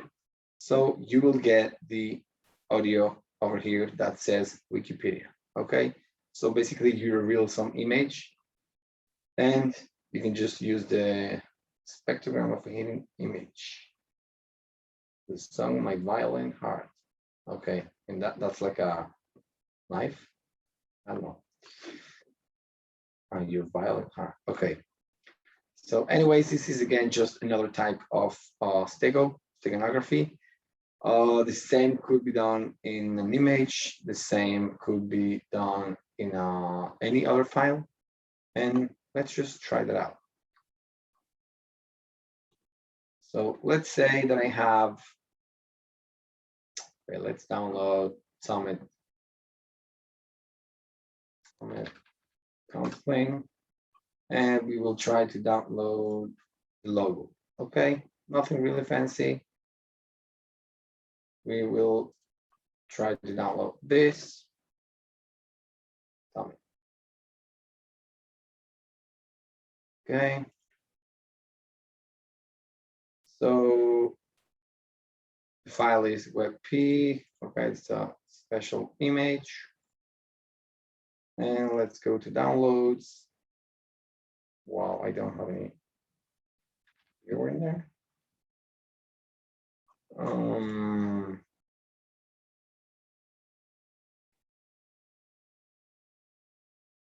Okay, cool.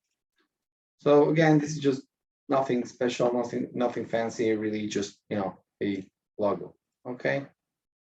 Now, let's write something in here.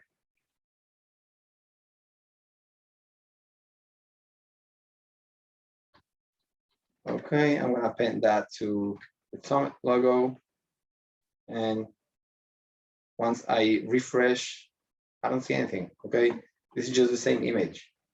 I don't see that it's written here some hidden text or some password in here.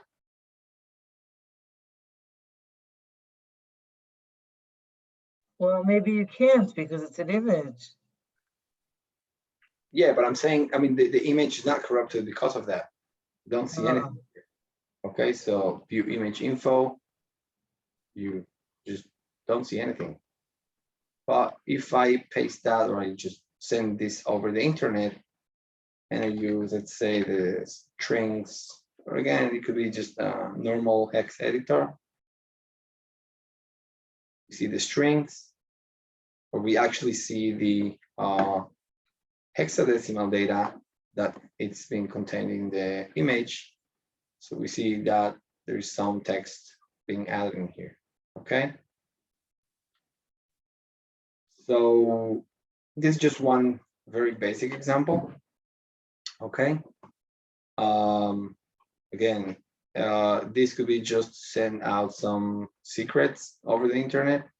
I'm not sure if antiviruses or maybe EDRs nowadays, they catch this, maybe not. But it could be used for some malware campaign. You know, if you just download an image and, you know, some other file, they could just look at the last or at a specific line. And let's say over here, instead of giving a string, you could just give a URL. Okay. So that would be executable? No.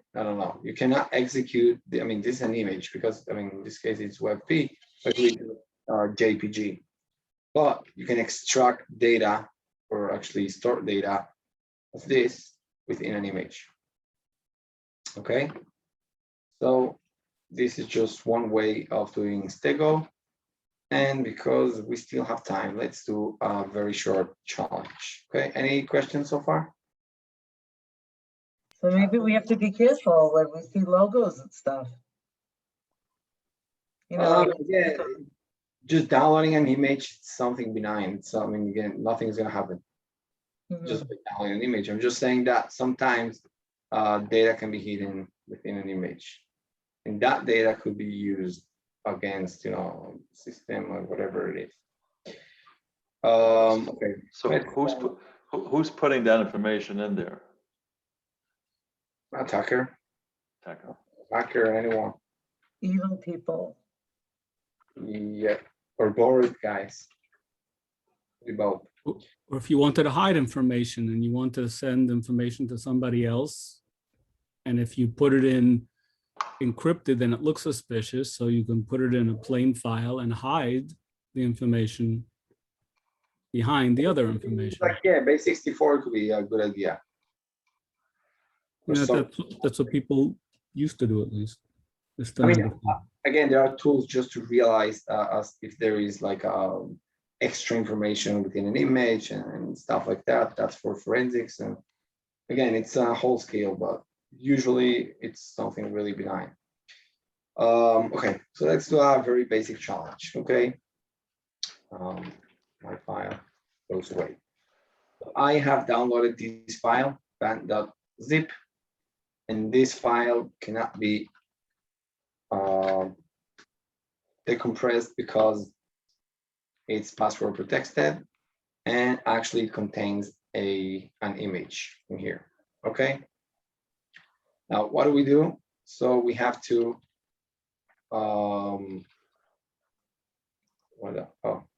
that's in the other way. So Crackzip? Yeah, we have to use fcrack zip. Again, that was UDP. So we do U, we do capital D, we give our file name, P, and at the end we could just use the ROCU, or again, any other word list that we want. Okay, so let's hit enter. And again, it's just in a matter of seconds, we got the password that is pass. Okay, nothing fancy. We can just check again where this password is located within the ROCU file. And we don't really care. I mean, even if it's under the 5,000, 10,000 words, we just don't care because that was really fast. Okay, so we can now go either and type unzip, or if you don't like it, we can just go right click on the file. We can press extract, and we're gonna type pass, P-A-S-S, hit OK, and we get some random image in here. Okay, now let's see what this image is. I open this image and I don't see anything really interesting here. The Beatles, yeah, I know. Probably the English people, they know them. So again, by the way, the Beatles were always rumored to have hidden messages if you play the records backwards. Oh, that's fine. They were the most famous ones for that. Supposedly Paul McCartney is dead, is what one of the albums used to say. Paul McCartney was the, okay. He was like the main guy, but I think he's still alive. But there was a rumors that there was a conspiracy theory that he died like 30 years ago and they replaced him and whatever. And if you played the album backwards, it said Paul is dead. Right. Trivia. So maybe that's the reason why they chose this one. They chose the Beatles. They didn't change. I mean, they choose like Hevra or Eli Gerstner or, you know, other artists. So okay. So again, there's nothing here. And if we go back to the terminal, we do file. We just want to know what type of file we're dealing with. Tells you it's a JPG image. Okay. Nothing really suspicious until now. And again, if we just try to view image information, there's nothing here that could be used against us. Okay. Now I told you that there are two tools. Let's go back to slide. Okay, there are two tools that we can use to extract information out of an image or regular file. So one of them is steg hide. And again, this time the tool name is not so strange. Steg hide, stego. And bin walk for binary walk, you know, just we're going over a file. So this time we're going to use steg hide, okay? If you click enter, if you press enter, you see all the different options that we have. So what we want to do is we have a stego file, select stego file, and we want to try to extract some piece of within this image and try to create a file, maybe an external file. Maybe there is, you know, there is a string, some password, some URL, or maybe again, maybe there is an executable file embedded in this image. So let's use again steg hide. We're going to use the option extract, and we're going to use the SF for stego file because again we want to extract information from this file, and we want to give file name. Now it asks for a passphrase. Okay, so that means that there is some encryption in this image. So as we mentioned on the slide, so it's not only that there's some hidden information here, but it's also encrypted. So let's try overlock. Okay, let's try the Beatles.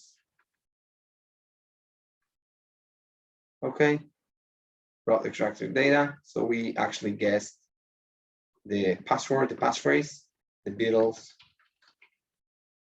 in with capital letters. Okay, that work, okay? Now we have extracted this piece of information and this created a file. Let's see what kind of file we have here. ELF64. This is a Linux executable file, okay?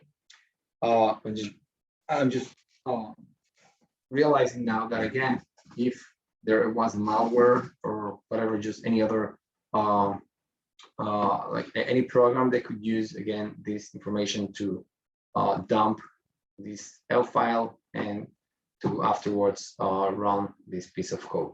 In this case, nothing is going to be wrong. You know, it's just a very cool challenge that we have. So let's try to run. Okay, we need to add execution permissions on test file, and we need to run this file. It tells you, hey, Paul, if you are here, give me your favorite character. So, Moshe, a little challenge for you. And, you need to try to guess or realize what the character is actually in here. Okay. So that's enough, okay, for this thing. Now, we want to extract this data. And again, we want to know what, specifically in this case, in this challenge, this is just a challenge I will show it to you later on. You can download this from Hack the Box, which is a very cool platform if you want to practice your skills for later on. So in this case, we want to get some information, some flag of the style of, something like this, Hack the Box and whatever, I don't know, flag, or just any text that it's advising us that we have passed the challenge and we have gotten the flag in here. So this is all we have so far. So what we can do in here is to, first of all, try to run this again. Okay, so we have to give specifically the, we have to guess the character name. So let's try Paul.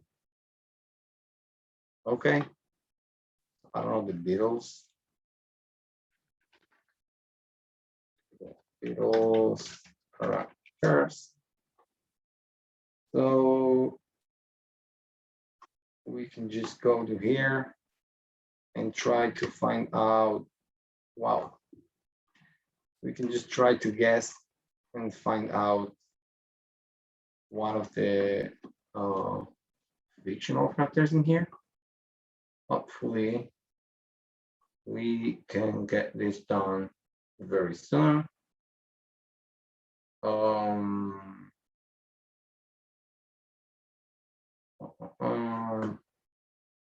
What's going on here?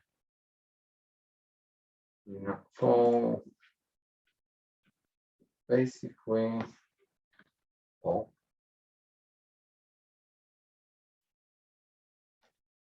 So I'm not sure what's going on here.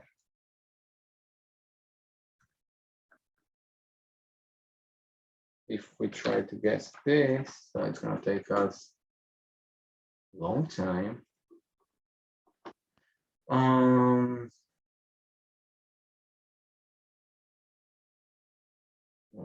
not sure why it's not working. Okay. So you see that now? I didn't type anything. So the result 5 plus 5, interesting.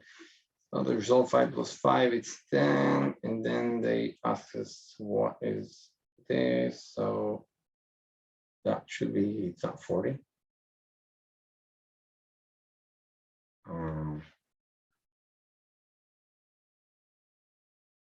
That's interesting.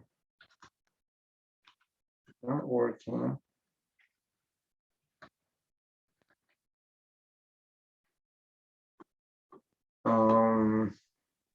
Isn't that 5? I think I did it before. Yeah, that's 5. Okay, and the last one, it's not 40. It is. Okay, so we got it. Anyways, I mean, again, this is just a challenge. It's called catch the flag. So basically, first thing was just enter, and 10, then that was 5. Yeah, right. I was just trying to understand if they do first, there is some precedence with some programming tools and whatever. That worked. Number 5, then 40, again 40, and at the end you get this little base 64 string. So let's try to copy that and see if we can get thing. The true, I'll go, and right here we get HTTP, and this is the flag actually. Okay, so all of this was hidden in just one single file in what was that, in our image. Okay, again, this is called steganography, and this is a very complex topic. It's a skill. If you really want to get into it, you're free to. It's very interesting. And again, you just go and try to look for other examples in here. They go audio examples. And probably there are many out there. And they tell you even how you can create your own stego file and how you can decrypt or de-encode the file from there. Let's see over here. No, there's no.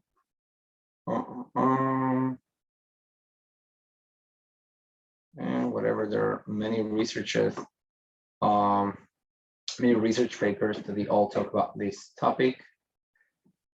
Let's see. They explain everything. So over here you have the same thing, just like some really old pictures in here.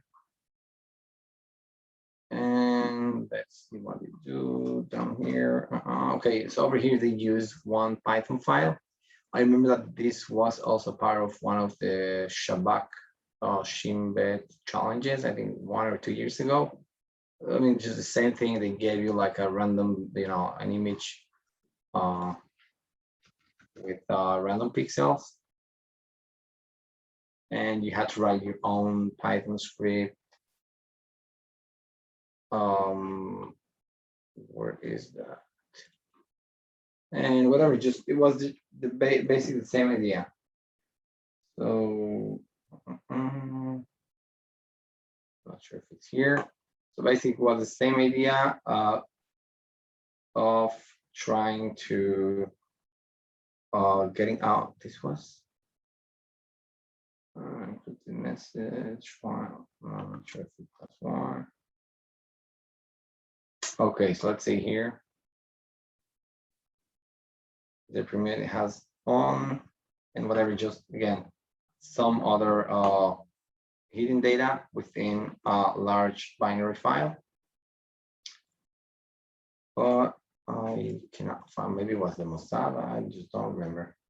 Once in a while they do like some, steganography or whatever logic and some challenges, and whoever passes, somebody passes all the challenges or most of them, so they get hired. So if you want to get into the Shabak, just try to go there. I think once a year they open a vacancy. It's not here either. Okay, anyways, so you can just go and find for stego challenges if you really wanted to see more about it. Okay, any questions about stego, fcrack, cracking passwords, or something like that? No? I think you're all cracking your zip flash. Good. Yeah.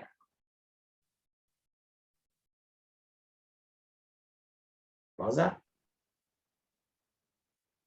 And I must say it was a really interesting class. Right. What to hear. Fine. Let's just go over the recap thing. We have a couple of minutes. So we have talked about the cryptography, the history, about Yirmiyahu and Julius the Caesar. We talk about the symmetric and the asymmetric difference when you use only one key, same key for decryption as for encryption. And we talk about the asymmetric or the public key cryptography, where you have two keys, one public key to give out to, for encrypting your stuff, and private key for decrypting your own stuff. And besides that, we talk about digital certificates, which is again just the same idea of public, private, and public key. And it's mainly used in browsers when they connect or they communicate with a server.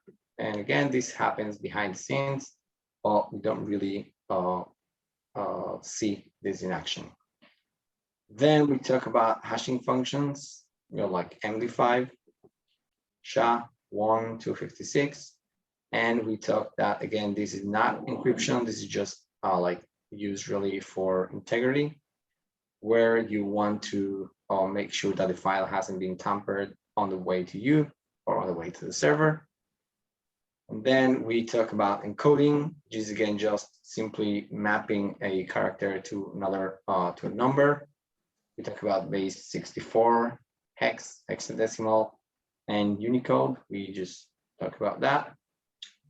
Maybe I didn't mention that, but by Unicode, I know that there is an option. No, don't do that. CMD. I think that there is an option. Do I have Python? Oh, I got it. So there is an option in Python where you use hex characters.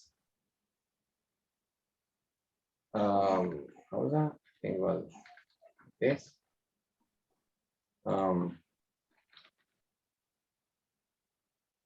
don't remember how was that, but I know that if you use some Unicode characters, so you can print different emojis or emoticons or whatever you want to call them. I'm not sure where was that. Unicode.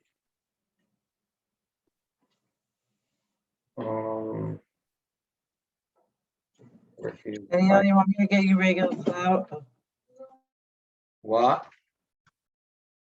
Oh, anyway, I'm not sure about the code, but yeah, this is something also related to Python or to the Unicode thing. And you're free to read more about it. We also talk about cracking passwords offline. Again, all these zip files using fcrackzip. And we give just a word list, RockU, or fast track, or just any sec list that you want to try. Again, sometimes it's not really straightforward, and you have to try different word lists. Sometimes you have to create your own word list, but sometimes it's really pretty straightforward. And lastly, we talk about steganography. I can't find that little thing. So we talk about how we can hide data inside pictures or inside other files. Oh, it's working now. So this is just the Unicode for a heart in Python. And let's say we want to, so this is how you print a cat in Python. Again, that's because we use some Unicode characters. And yeah, that's just faster. If you want to use this, I'm not sure what else we can do. And there are many things, Unicode search. And let's see what else we can have. I don't know, we can just go to the Unicode table and see about the but the code that you want to print are or a cat. What else do we have? So that was all that we saw. Again, Stego, it's a very fun thing. I don't know, I don't really like it because sometimes I had to get into some, you know, like Audacity and some stuff that I don't really want to deal with. I think that I did only one, maybe only 2 challenges in my life about Stego. But I know it's a very cool skill, just like other things. And you can just try it later on going to Hack the Box. If you really like that, sign up and it's free. And don't try to hack or to try other. I mean, you can try, but it's going to be hard. At least this at this stage. We will use that later on. Where's that? Whatever, we have to be signed in. So if you go to challenges, and you will see some Stego challenges in there. And that was all for today. And always you need to remember that you need to practice more and more. And it doesn't really matter if you struggle, because that's how you learn. And last but not least, we can go to this part. I know that some of you sent me already the homework at 6:25. I mean, not the homework, I mean the exercise. So. Oh, we were supposed to send it to you? You want me to send that to you? Yeah, we didn't. He didn't say we were supposed to. That's okay. I mean, we that was around 8:30, I think, or 8, and some people just told me that earlier. I think they're already sleeping. No, I'm just kidding. Or cleaning for Pesach. So for them, or even for you, if you already know everything, so you just need to look at these topics, coding. There's also something called base 32. And if you really want to know how these schemes work, you know, base 64 and 32, I think there's also 56. Binary and octal notation as well, the key exchange, Diffie-Hellman, different types of algorithms, extended ASCII, Unicode, something related as we just saw, UTF-8, and for cracking files, we talked about this a little bit, Hashcat, John the Reaper, SSH2 John, or just any other tool that helps you to crack different types of file. And if you really want to get into this, I mean, this is just like an introduction, but it's a very cool book, Serious Cryptography, and you know, you can always get this for free on Google just by using Google Docs. I'm not endorsing piracy, but just, you know, I'm just abusing Google for our purposes. And it's a very cool book because it gives you like a very cool overview about everything. I mean, this broad topic about cryptography, SSH keys, everything. I mean, not SSH, but keepers, the public and the private keepers, TLS, whatever it's related to encryption. Not sure about Bitcoin. I don't think they talk about this. We can just check this out. And that's all. Any questions? No, but on a separate note, I'm just looking at the schedule. We're supposed to do post-exploitation today. So is that going to be after base-off? Yeah, I changed that. I updated the Oh, I didn't see.